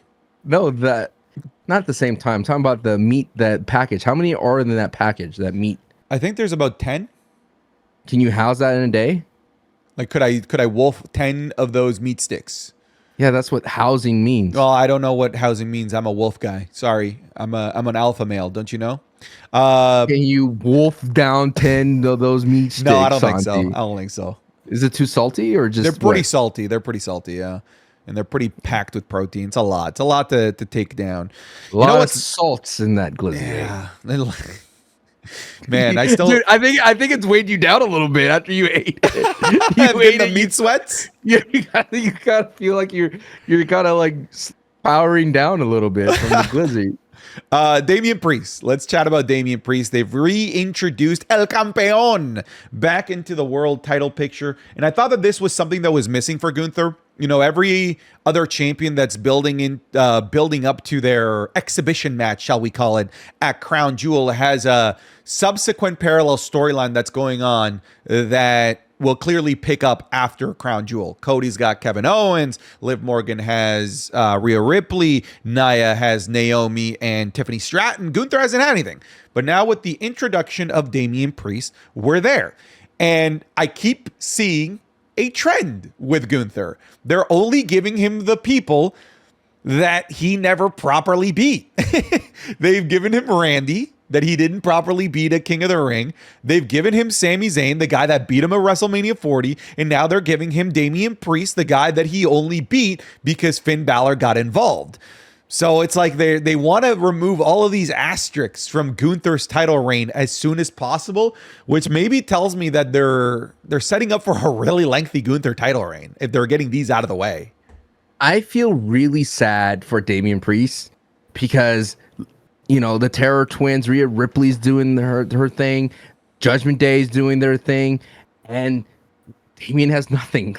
Like Damian's in purgatory. And I know you think that Gunther is like a solution, but it felt very cold for him to just burst into the locker room and be like, hey, I'm going to go up against you, Gunther. You don't forget I'm the El Campeón. And it just felt strange to me that this guy who was kind of getting the residual fandom from Rhea Ripley as the Terror Twins hasn't landed, man. It's like, why couldn't they give Damian Priest some ring time to keep him going, right? To keep the momentum going, rather than just being backstage, another victim of the 2-hour Raw. And I don't know, man. I just feel like Damian is on ice. Like he's a ghost. I know what the problem is that the feud with Finn didn't land. It just wasn't good. Right. There's absolutely just no desire to see more of it. And because there's no desire. Like, I don't want to see match 2. I don't want this to go into a trilogy. I'm done with that feud. I'm good. Damian won, but I felt like WWE maybe put themselves in a situation where they thought that this feud was going to land so much more with the crowd and with the overall, you know, end result that they could provide, and it just didn't. And that kind of put Damian in a place where we just sort of, like you said, have him on ice until we can find the next thing for him. And yeah, putting him up against Gunther is great, but because he hasn't really been part of doing anything in the lead up to this, it does sort of feel out of left field. And maybe that's why Damian said, don't worry, I'm going to earn this, even though, I feel like he shouldn't have to earn it had they been doing some good stuff with Damian Priest up until this moment, but they just haven't. So I feel like at the very least, they're conscious of the fact that you can't just put Damian Priest immediately in this position without reinserting him back into in-ring dominance. Did he have like a promo with Jey Uso too backstage? Like, I'm trying to remember, like there was one of those moments like, hey, no, it was with Seth. There was a moment where he was just talking to someone like mutually he has respect for. And this is when he was turned face. It was a very face moment for him. Like to go like, hey man, we're cool. We're going to revisit this later down the road. And I feel like that's what's Damian right now. Like later. I'll see you later down the road. But how much later until like it's just too late? That's the problem. Too late. That's like I have all this respect. You respect me. I respect you. We'll see each other later. It's like very Dom Toretto of Damian Priest to have this kind of. I don't know. It feels like the WWE is. That's why I wish the WWE is willing to put superstars just in the ring. Just get him in the ring, dude. One of the I don't care if it's a squash match. Just get him in the ring. One of the things that I said in the Raw review is that you need to, at the very least, take advantage of the fact that Damian Priest is still seen as a guy that is world championship material because he just won it recently. He just dropped it recently. But if you keep waiting for this Finn Balor story to develop into something and then you try to reinsert Damian Priest into the picture, I feel like that championship aura is going to be gone. This Finn Balor, this Judgment Day feud just hasn't worked at elevating Damian Priest. Damian Priest did a much better job at elevating himself alongside the World Heavyweight Championship. So that's what worked for Damian Priest, right? Making him champion and making him sink or swim. And he swam and he kept elevating himself every single PLE cycle. So then to take the world title away from him and then immediately entirely remove him from the picture of the thing that helped elevate him in the first place, the World Heavyweight title, was, I think, a big ask of Damian Priest and Damian Priest fans to say, okay, we got interested in Damian Priest as World Heavyweight Champion, and that's part of the reason why he's elevated himself so well. I guess I can put a pause on this and go watch this Finn Balor feud. I'm interested in this. And then that doesn't land, and then now we're trying to circle back and try and piggyback off that world championship aura that made Damian Priest into the guy that he is today. But I'm concerned that it might be too late. But at the very least, I'm happy that they're trying. What if, is it a downgrade for, and don't cut my head off here, is this a safe place for Damian Priest to go after the IC title? Yeah, it is. Why though? If Bron Breakker's holding on to that title, just to give him a pit stop, just to give him something to do. Because what else is he gonna do? He's gonna have to wait. And before you know it, I mean, Damian easily could have gone against, I don't know, help Jey out, do something with Bloodline, anything. Okay, maybe let's reverse engineer this a little bit better, and then maybe I might agree with you. What is there for Gunther in the world title picture right now? List them off. Oh, potential contenders? CM Punk. Okay. Seth Rollins. Yep. Jey Uso. I mean, like, I feel like. Okay, Jay, keep listening. Keep listening. Yeah, keep listening. Keep listening. It wasn't good in the blood. Sami Zayn. Been there, done that. I'm gonna shoot that one down. Okay, that's fine. Already did it. That's fine. The little duck. There's so many people who did not get that reference. You know. Damian Priest. There aren't a heck of a whole lot. I mean, would it be crazy for the Miz to step up to Gunther? Right now, I would say so. I feel like that would be a little too out of left field. I'm saying storylines are okay. You're asking me if storylines are active in this. Yeah, like right now. Who is a logical person that could go up against only Gunther? On Raw? Yeah. Only on Raw. Yeah.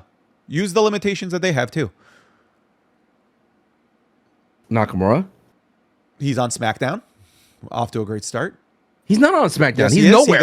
I know he's nowhere. You're right. He's nowhere. He got drafted to SmackDown, and they had the vignettes of him going to SmackDown. Okay, so I'm gonna hit you with the actually moment.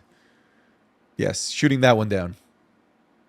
Look, the point I'm trying to make is there actually isn't that many. I'm not. Let me finish. Oh my God. Okay, keep going. Go ahead. Karrion Kross. No. Stop. I just want to get your reaction. Nope. Okay, go ahead. Look, there's just not that many. And because there's not that many, I feel like Damian makes sense here as one of the... I feel like he makes more sense and is more valuable in the world title picture than he is for the Intercontinental title picture, where I feel like there's a lot more people that they could use to step up to Bron Brekker. Meanwhile, there's a lot less people that are realistic that could step up to Gunther. Hit me with your Bron Brekker list. Okay. Because now we need to figure out where his next. Yeah. Let's continue to reverse engineer it. I mean, for Bron Brekker, he's still got the things with both guys from the New Day.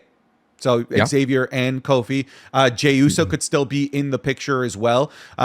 We talked about like the Wyatt Six potentially, even though I don't love that. You have Dominic Mysterio. You have Dominic for Gunther. Yeah, like they're setting that up for sure. Absolutely. And Adam Pearce has laughed it off. How rude. How rude, Adam. Karrion Kross, Chad Gable, if you wanted to go down that route. Rey Mysterio. There is a lot more of a war chest. Yeah, Miz. There's a lot more of a war chest for Bron Brekker than there is for Gunther at the moment. Which is why I think Damian is a lot more valuable there, which is why I would prefer for him to focus on going for the World Heavyweight title, even if it's a eventual loss, than to go to the Intercontinental title picture that I think would degrade his aura, and yet he's not even needed there in the first place. So when Damian went through the Judgment Day video game boss levels, right, when he was trying to get it to Finn Balor, that did not work. But what if he had a feud with Ludwig in the meantime, just to get him active? Sure. Why not? Well, that's definitely been the missing piece. They haven't done anything with Damian Priest. You and I are in agreement there. They should have been doing something with him. Like it would have been cool if maybe it was him and Bronson Reed. You know, like there were plenty of things to do with Damian Priest during the hiatus of this not particularly blossoming feud with Finn Balor. You could have pivoted somewhere else and had a micro feud to keep Damian relevant in at the tip of the tongue of wrestling fans. Did it feel like he went through Judgment Day too easily to get to Finn? I think that was a thing too. Like he was just so strong. Yeah, and he should have lost.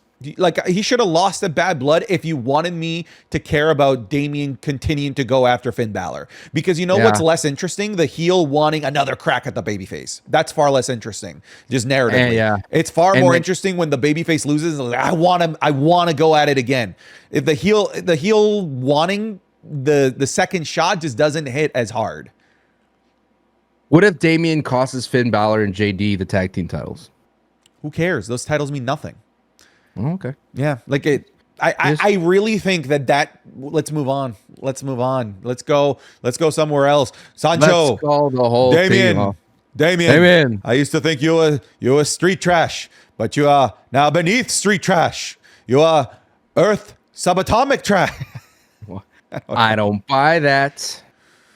Oh, what else should we talk about here, Sancho? We've pretty much hit almost everything across I'm looking down on this, Friday Night SmackDown and Monday Night Raw.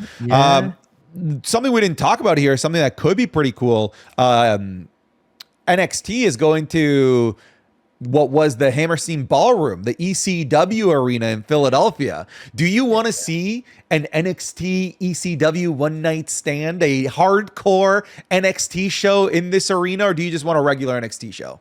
No, make it special. Is it going to happen the night of this recording, or is it next week? It's banter for a second. Let me confirm that.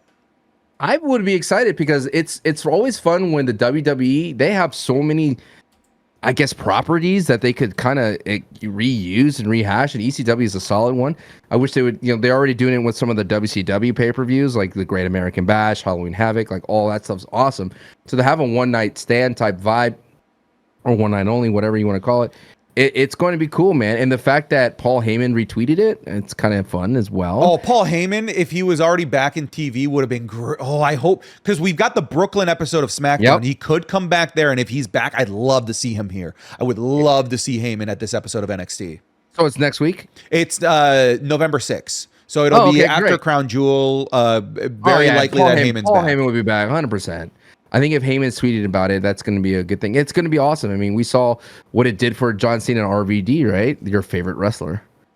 That's true. That's true. It's My true. favorite wrestler. Go watch the RVD. Patreon if you don't know what he's talking about. You're out of the loop with these inside jokes. Yeah, there's so many. But I'm excited. I mean, so someone that watches NXT more than me, what are potential matches that you hope to see on this card for these ECW kind of blending? Oh, well, I would. I think that this would be a great place to showcase Delta. Yes, I agree. I know that there's rumors that she's going to be debuting at Halloween Havoc, but I feel like that might be a little bit too convoluted because we already have the big tag team match of Stephanie Vaquer teaming up with Julia against Roxanne Perez and Cora Jade. So there's already a big spotlight on those women.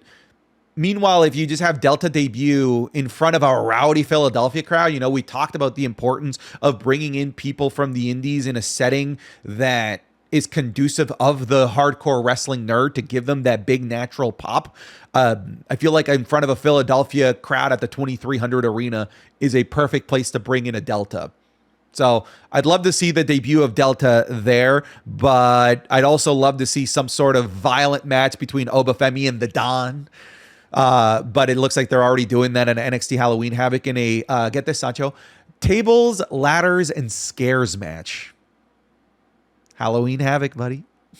What I want to know is, are we gonna get ECW legends? Is that gonna be able to boost the buys? Because Philadelphia literally just had Monday Night Raw there, so they're obviously gonna have to buy tickets to go again to this NXT.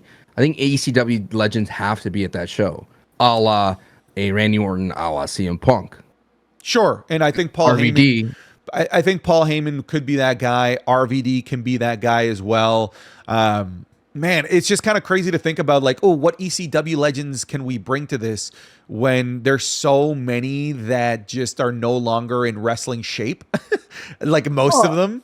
Isn't that Bubba Ray wrestled recently? Yeah, Bubba Ray did wrestle literally last week. He did wrestle very recently. Maple Leaf Wrestling. Pro Wrestling. Yeah. Yes. I feel like Bubba Ray, like if they can give us the Dudley Boys for a Philadelphia reunion just for a moment, I feel like that would be absolutely fantastic, and they can take out some heel tag team or something on Friday night on NXT 2300, which is what they're calling the event, NXT 2300. Because that's the address of the building. Yeah. Nice. So, okay, Bubba Ray, RVD, Paul Heyman. I think that'd be enough. I mean, because you don't want to take up too much of the thing. I mean, they always bring back Tommy Dreamer. Like he's around. Give me Stevie Richards. Dun, dun, dun, dun, dun. He's got a great entrance theme, man. You got the great YouTube video, right? Too, right? Is that the same one? He's a YouTuber, yeah. Yeah. He's killing it on YouTube. Him and Maven. Would you enter in a YouTuber Royal Rumble? I would. Yeah, I think that'd be fun. What's your, how you get in?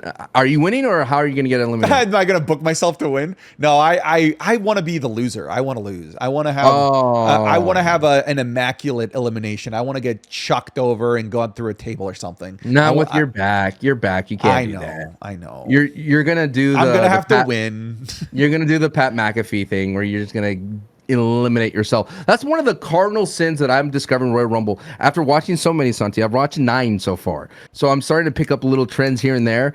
One, the worst thing I hate in the Royal Rumble is when they run into the ring and they go straight to the turnbuckle. I'm like, what are you doing? Why are you here? You're not doing anything. You're literally running and holding a guy.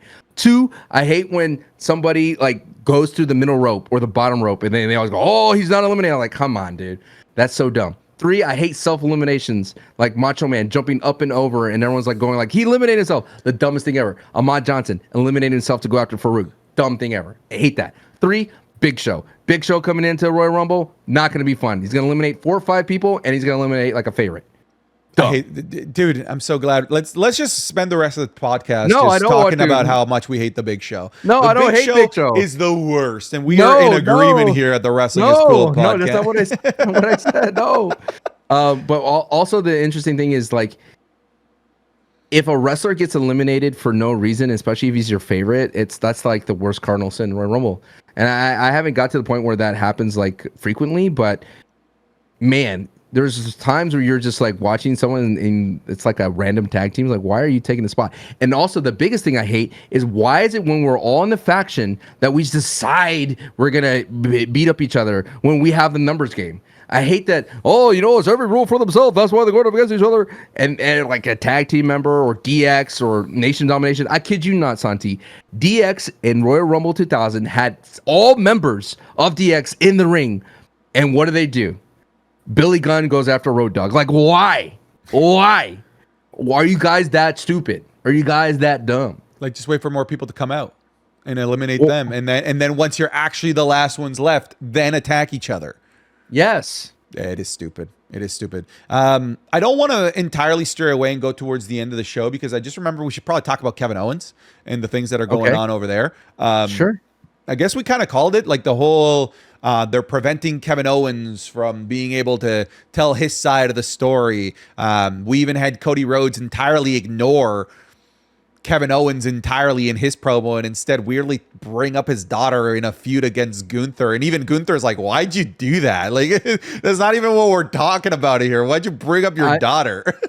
I'm sorry, man. I watched that Cody promo. I was like, I appreciate you, Cody. I appreciate you trying to tell me how important this belt is to you, that you'd be the first ever to win the crown. Harley Race, imagine if Goldberg faced Stone Cold. Like, I get it, bro. That was me the whole time. Sucks. I get it. But you're selling me a wet fart, brother. 100%. You know what I mean? You're selling me this wet fart. It stinks already. The crown jewel belt, they're trying to make it very important, make it cool, make it show up with the bodyguards. I want someone to steal that belt. I want a heist storyline now. That's the only thing that's going to make it interesting when they open up the case to give the belt to Nia Jax and it's missing. Oh, who stole it? Who stole the 35 carats of whatever the heck? And then introduce a new wrestler called the Thief. We bring back the Repo Man. Yes, bring back the Mustafa Ali hacker, dude. From SmackDown. Dude, it is getting overbearing how much they're showing that Saudi championship. It is silly. It is. I compared it to 2010's WWE booking, where in 2010's, if there was something the WWE wanted you to like or care about, they just shoved it down your throat, whether you wanted it or not. And what happened every time that would happen, Sancho? The crowd would turn on it. You know what? I'm not saying that my crowd, my viewers on Twitch are necessarily a canary in the coal mine, but do you want to know what happens every time they show the crown jewel belt? My chat from top to bottom, ew, ew, ew, ew. Everyone in my community despises the Crown Jewel Championship because they keep shoving it down your throats. They keep trying to tell you how important and how prestigious it is. You have Cody Rhodes out there talking a bunch of nonsense about how important it's going to be the first one to ever win this championship, when in reality, no one gives a flying rat's ass about that championship. It reminds me of the mid-season NBA title that they had. Remember that? The mid-season tournament? Yeah. And like LeBron really wanted it, and LeBron talking about how prestigious it is to be the first one to win the NBA in tournament. Who won that? LeBron. He did? Okay. So it's like, all right, I guess. Yeah. Like, the more and more that they keep trying to showcase this championship, the less and less I'm interested in it. And the more and more I'm focused on feuds that are on ice, because we have to deal with Crown Jewel first before we can go to Survivor Series. And one of those feuds, although, admittedly, I feel like they're doing a pretty good job of still moving the needle with the storyline, is the Kevin Owens stuff, because it's very clear to me that that's the path for Survivor Series for Cody Rhodes. We have Randy Orton and Kevin Owens likely getting set up for a match at Crown Jewel, maybe, but there was the higher power that said no. So Sancho, who is this higher power that is saying no to Kevin Owens coming back to the WWE? Some people believe that it's the final boss. It's gonna be Bloodline Rules. Look at you now.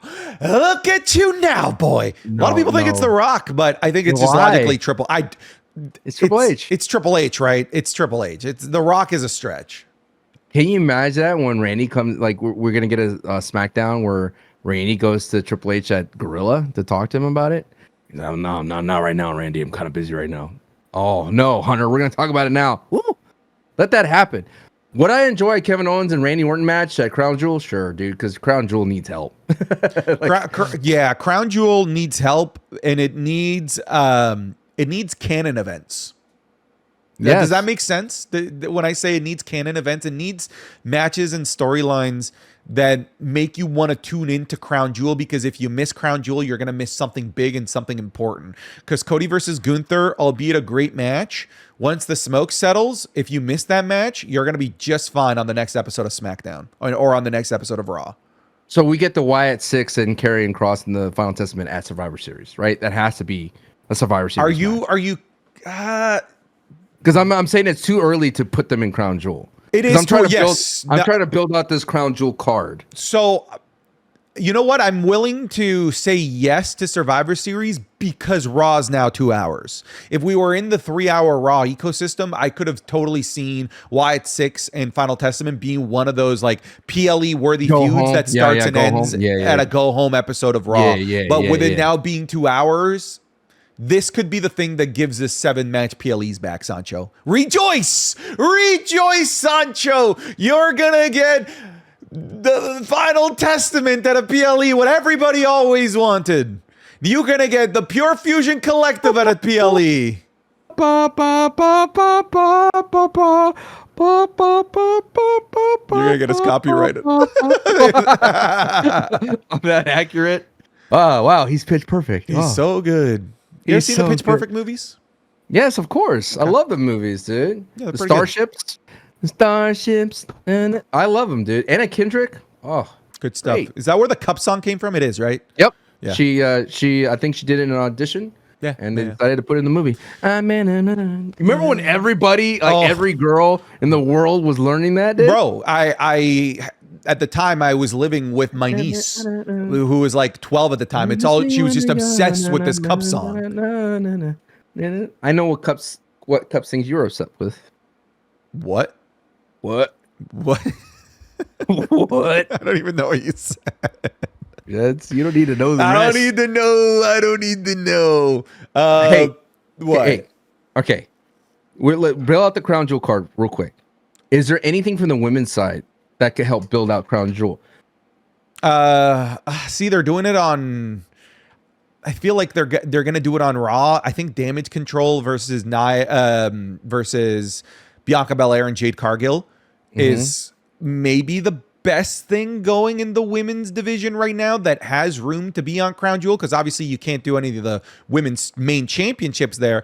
But I feel like they fleshed out a good storyline and a good desire for wrestling fans to see a good match between Damage Control, Bianca and Jade Cargill. On top of that, it'd be a fun full circle moment because Io versus Bianca happened at last year's Crown Jewel, and that's where Kairi Sane re-debuted in the WWE. So to have all of those players back in Crown Jewel could be a nice, 365-day degree turn to bring us back to Crown Jewel. So from the women's side, that's what I'm going to throw into the mix if we're booking Crown Jewel. Okay. May I approach the bench, sir? Humbly. The delegate of Sancho Mania, Sancho West, representing the nation of wrestling is cool. You may step up to the bench, good sir. What have you to say? Your Honor, I come to you with hat in hand and discussing matters of importance. You mentioned the Saudi crowd happened to enjoy it, and a specific individual in Bianca Belair and Io Sky. I present another individual that is a big fan of the Saudi crowd. And his name goes L.A. Knight. What is L.A. Knight going to be doing at Crown Jewel? Is it going to be a United States title defense at Crown Jewel? Well, I do declare, sir, we're almost at the 2-hour mark, so I'm okay with doing a southern drawl for the rest of the show if you'd like. No, L.A. Knight, I think, should be a Crown Jewel. He's a big favorite over there. You're 100% right. And he's been put in a position that I don't think he should be in, but he's in the position nonetheless of being the special guest referee of Game 7. I disagree with the decision, but it puts us in a place where it could set up a triple threat as soon as Crown Jewel. So if you're going to give us an LA Knight match, make it LA Knight, Andrade, and Carmelo Hayes. Brings up a different talking point altogether. Game 7 doesn't need LA Knight. But if the plan is to do a triple threat at Crown Jewel between those three, then I'm okay with it. How dare you, sir? What do you mean, how dare I? Everybody in life needs a little LA night glaze. Game 7 does not need the glaze. Little bit of glaze. Game 7 could have been a plain, deliciously baked donut that didn't need the glaze. The glaze might be a little bit too much. It was already tainted in Game 6, so why not lean all the way in, brother? So no, why taint the whole batch? You're the worst. You're the worst. You would just destroy the whole batch. Clearly, the WWE saw that it was not enough to have Melo and Andrade go up to 7 like a good old Sheamus and Cesaro, and they decided, hey, let's inject some megastar power. Question. Chances of Logan. Wait, hold on, dude. I'm letting dramatic effect. The dramatic pause was pretty long. No, I'm about to say Logan Paul. It feels too late. Not a match, but just coming out. Okay, yes, I could see that being the case. I could see LA Knight throwing out lunch leaves in the crowd. Well, yeah, like I could see potentially Logan Paul making an appearance at Crown Jewel. I just think it's too late to give him a match. They're gonna have a lunch sleeve mascot. Oh, that dude! If they have that at WrestleMania, and it'd be Mr. Beast in there. Beast, yeah, it'd have to be Mr. Beast in there. We booked it. We booked it, Sancho. That's the WrestleMania Lunchley Prime segment mascot. It's got to be Mr. Beast. It has to be one of those ones where it's like the foil, right? He goes, he's right there, like going like this. God, dude, what a moment in time! My cheese drippy. Where Speed literally gets Spartan kicked by Randy Orton. Well, I recently rewatched that moment, and part of me thinks that Randy was a little mad at how much Speed stood up to him. He just Sparta kicked him out of existence, and it made it so much better because Speed was swearing at Randy, stepping up to him. If you're in a mascot suit and a Randy Orton is coming after you, you should be like, please don't, right? Like that's what you probably expect if you're Randy. So to see Speed in a prime big foam mascot outfit stepping up to him and barking at him and swearing at him, it made it so satisfying when Randy absolutely Sparta kicked him into the other realm. I was watching that moment. I was like, oh God, Speed, you made a big mistake. Because in every aspect that we hear in multiple interviews, like Steve-O going against Umaga, right? They're in the Stephen Amell. Like when you sell, you need to be afraid of these guys because these are bigger than life. And if they touch you, you're dead. Like that's what you're supposed to be. You're not supposed to stand up to him because if you punk out a wrestler, he's gonna have to amplify it and be like, all right, you took it to 8. I'm going to have to go to 12. And that's what Randy did. and then right when he was about to RKO, he goes, arr, arr, arr. Oh, man. What a great time. I know it didn't click for like money like other people because, Speed is like an unknown figure in the casual WWE space.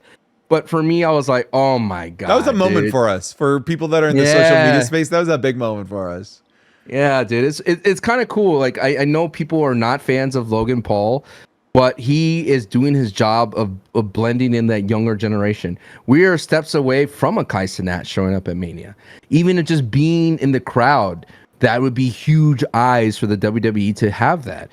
And already John Cena has probably established that bridge for Kai Cenat to come over in some sort of capacity. Mm-hmm. And clearly corporations like Kai Cenat because McDonald's gave him this first big commercial. Isn't it crazy? That's nuts, bro. Dude, it's a weird time right now. I don't really feel like diving into the politics as a Canadian, but Donald Trump was on The Undertaker's podcast. Like there's just all of these crazy crossovers happening at the moment. But I feel like the one that is realistic and would be huge for the young generation that will become the next us potentially of wrestling fans. I feel like Mr. Beast is the one to bring those in. And if they can bring Mr. Beast into a WrestleMania moment, I feel like I know he has a much bigger cultural footprint than Speed and KSI, honestly. Yeah, Mr. Beast does need some good press these days. That's for sure. That's true. That help turn the tide. Eat an RKO. Oh, you think someone eats a tsunami? Someone has to eat a tsunami. Dude, I think a tsunami on a Lunchley mascot would actually be memes, man. If I'm Logan Paul, that's what I want. Because you know how often that's going to get memed and gifted and reshared? Yeah. The Lunchley getting tsunamied by Bronson Reed. That's so funny.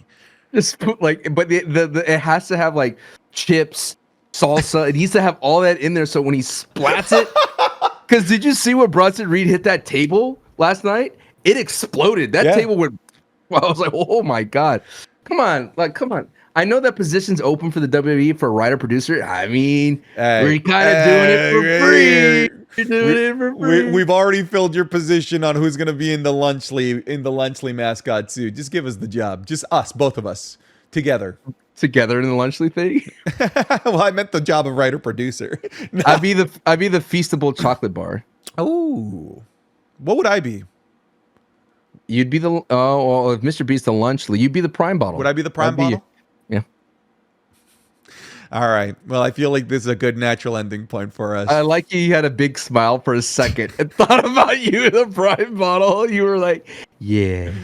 Ladies and gentlemen, thank you so very much for watching this episode of the Wrestling is Cool podcast. The new heat order. That's right. I almost forgot about the new heat order. Oh my god! Look at all these graphics that Sancho's having to go through. Oh my goodness. Here we go, folks. If you're new to the new heat order, this is what we're excited about. The buzz, the pizzazz. Not necessarily the best wrestlers on the WWE roster, but we're just excited to see them again.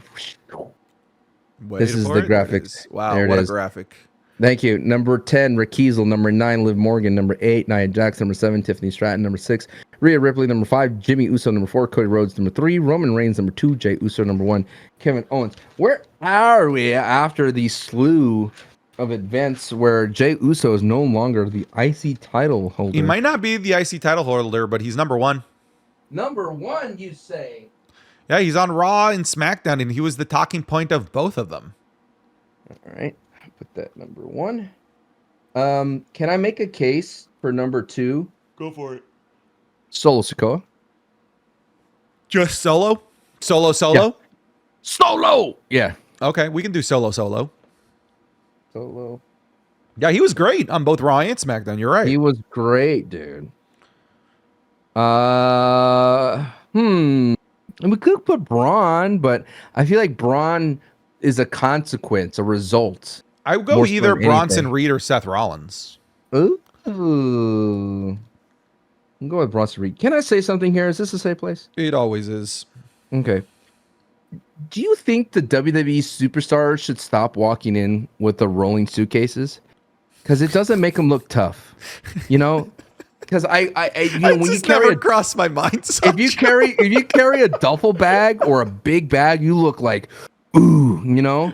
Are you saying that they look like bitches when they're rolling in their bag? I'm not saying that. I'm just saying you because you cannot be too tough with the suitcase, because if you're too manhandling it, it rolls off and it goes like, oh, you know what I mean? We should do a tier list of the manliest suitcases to have. A leather duffel bag goes a long way. So I'm seeing like they always look so proper. You know, I'm just saying, dude. It's never been a thing that crosses my mind, not once. I'm just saying, if you're here to do battle and you're walking with a rolling suitcase, it just looks too businesslike, too proper. All right. I want a leather bag. Like you see Damian carries a leather bag. True. I don't really have a thought.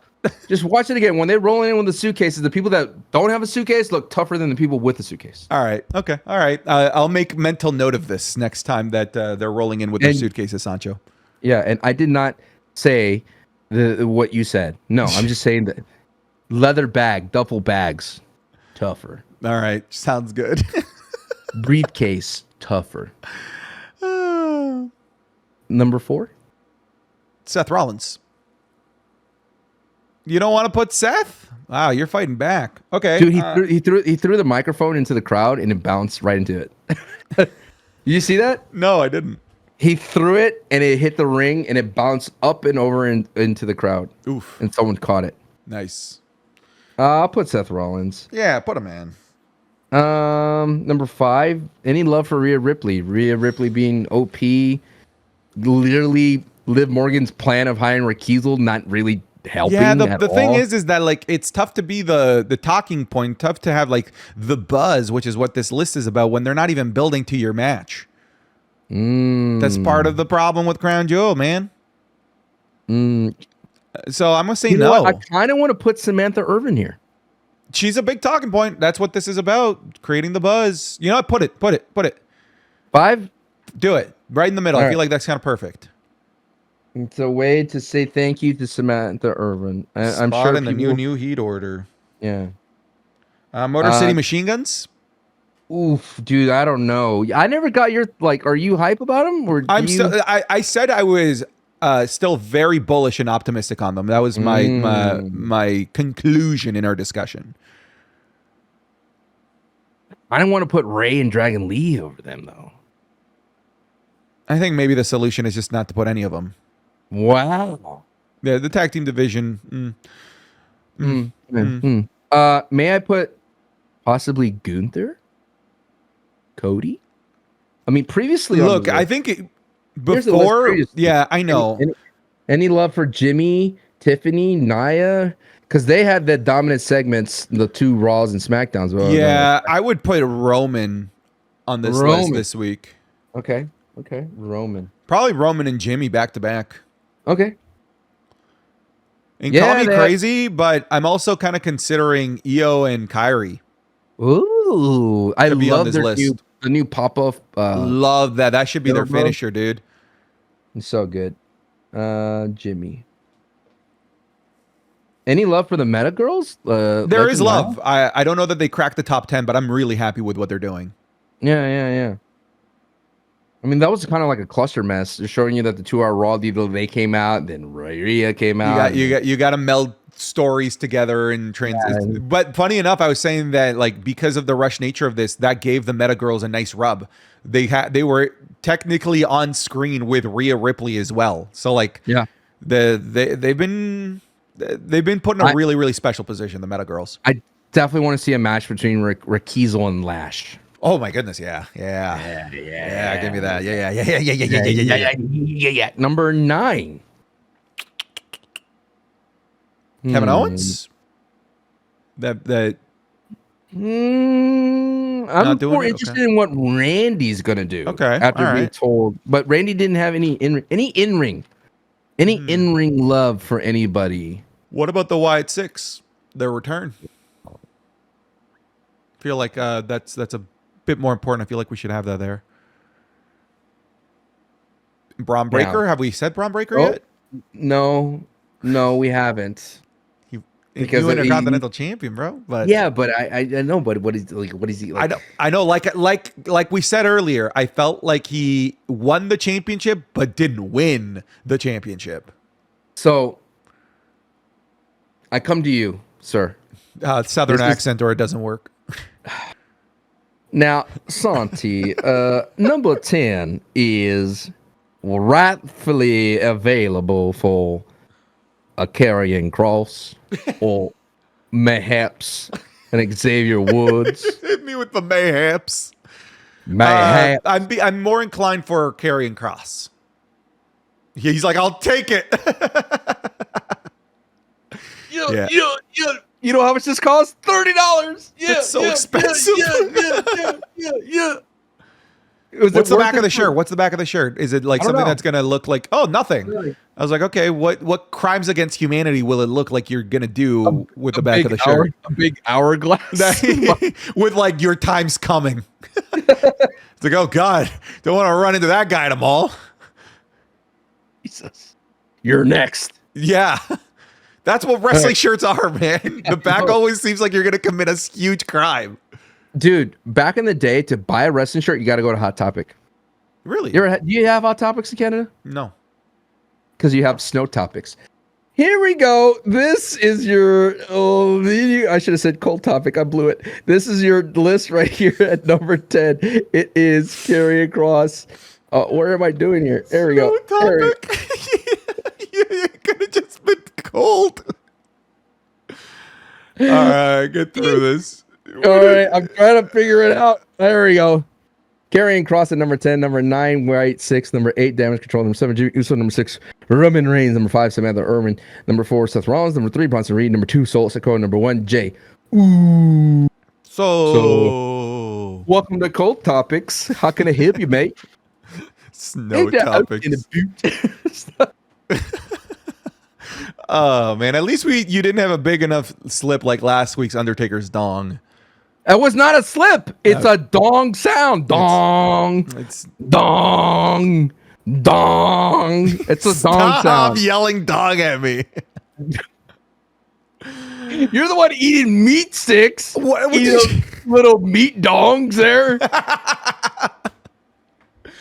Ladies and gentlemen, thank you so much for listening to this episode of the Wrestling is Cool podcast. An extra special thank you goes out to our $15 patrons. They are the ones who are the producers of the show and the ones that allow us to do this as often as we do it. So thank you goes out to the $15 patrons, starting with Sancho Mania Running Wild, FU Santi, I'm First Dash Nick Harvey, 2022 Benjamin, Aaron Garcia, Aaron Olivia, AC Big Mac, Adam McLeod, Adrian Liu, Akira Kemp, Alex Ragel, Alan Crockett, Anita Maxwin, Asher McYoda, Ashley, you know what?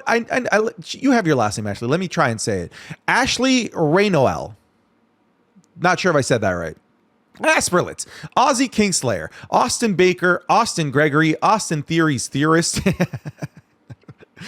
that's just a game theory. Oh, wait, no, I said it wrong. And that's just a theory. An Austin theory. Yo, R.I.P. Mad Pat, man. R.I.P. Mad Pat. He's not dead, you idiot. He's alive. Rest in peace, man. He'll be forever missed. Married and R.I.P. Austin Weaver, B Nation Betancourt, Bard Rushton, Bailey Saunders, Ben Calloway, Ben Davis, Barry, B Hostile, Big Poppy Sasquatch, BK So Chill, Blake Kimball, Blake, Brady Keaton, Brandon Cannell, Brandon Shire, Bry Guy, Bryce Burt, Buxo, CUM Punk, the Straight Edger, Caleb Lee, Callum Wood, Cameron Dodd, Cameron Noel, Carlos Gonzalez, Carter, CB, Chupapi, Chimchars Collectibles, Christian Billick, Christian Ormsby,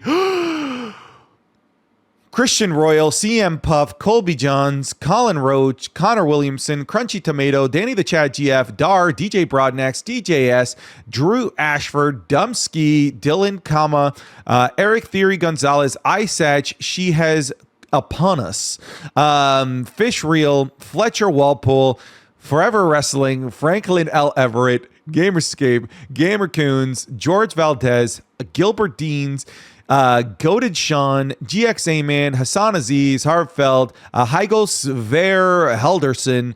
I'm banning Sancho from the New Day train. Asa David. It's going to be Bloodline Rules. It's Mista. I'm going to nut in Santi's protein shake. Jack Gibley, Jacob Marcel, Jacob Pena, Jacob Staffel, James Abel, James Brian Balago, Jassim Alcazar, Javier Arenas, Javier Rodriguez, Jalen Noel, Jennifer Johnson, Jeremy C. Moreau, Jesse, Joey Velez, Jolly Green Giant, Jonah, Jonathan Daly, Jordan Lynch, Jorge Caballero, Joseph Pointer, Juan Verduzco, Judson Daniels, Justin Perkins, Caden Rivers, Contarius Jackson, Ken Dean, Kasa, Cobb's World, Kuwaiti Rick Boogs, Kyrie Lawrence, Lil Shifu, Mako Mac Gaming, Malik Graham, Manly Man, Manu, Marcos Gonzalez, Marnie YCSM, Mason Kirk, Mason Lott, Matt Roddy, Matthew Dollar, can I hold a dollar, Matthew? Meki, Michael Glass, Michael Walter, Mike Mitchell, Muhammad Akram Al-Madawi, Muhammad Al-Banaya, homie in my chat, Monte Moore, Mountain Paws, Mabushir Khan, my Hanson cameo sucks, so I'm getting a Mark 1. Okay, thanks. Neb, Nellen Zach, Nicholas Kyle, Papaya King, Patrick Grapaldi, Phoenix, Reaper God, Reese Dowd, Ricky Dutcher, Roberto Dickbutt, Rocky B, Ro Levy, Royce Ruffo, Ryan Fier. Oh my goodness, Sancho. Might need to raise the prices on these. We're on page 4, baby. But no, we're not going to. Sancho won't let me. He won't let me. I'm trying to be like Scrooge McDuck, and Sancho's like, no. Robin Hood, a man of the people. Ryan Williams, Riley, Sancho cree que Grizzly Adams tiene barba. Sancho Maniac, Santi is the Marty Jannetty of wrestling is cool. Hold on. Hey, I will leave this podcast right now. Apologize next episode. Apologize next. Don't. I know I'm sexy. I got the moves. Santi, Sancho, Santi, hop on my train. I got strippers and coke. Jesus, does Patriot allow that name? I guess so. I mean, it could just be like strip paint and soda. So it could be, yeah, absolutely.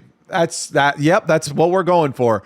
Saudi Rick Boog, Screamo Scott, Seth, stop dancing. Shawn Michaels, right nostril, Sherry, Silver Football, Sir Nightmare, Slim Ski, Spencer Schnartz, Spicy Nuggets, Squishy, Stephen Rhodes, Stephen Amay, Stone Cold Peach, Austin, Stucky, Sugar Shane, Sullivan Mayer, Super Malachi Galaxy, Tanisha Jones, The Autistic Chocolate Syndrome, The Final Boss, The Gaming Freak YouTube, The Undertaker's Son, The B-Meister, The Joe Man, I'm walking here, The McBro, Tim, Tobias Burnett, Tom Lehman, Trent Head, Trexar Gaming, Two Crown, Tyler Free, Tyler Sharp, Vault Hunter, TTV, I guess my man has a Twitch, Juan Pablo III, Wesley Simpson, Whip One, Will Temperton, Zan Frank, Javier Izquierdo, Yao Parda, Sancho, for the first time in wrestling is cool history, we're on page 5, Zach Griffin, Zergzito, and Lord BBNJ. So 3 names into page 5. That's big for us. Thank you so much for your support, your love here on the Wrestling is Cool community, Patreon, whether you're watching on free feeds, whatever it might be.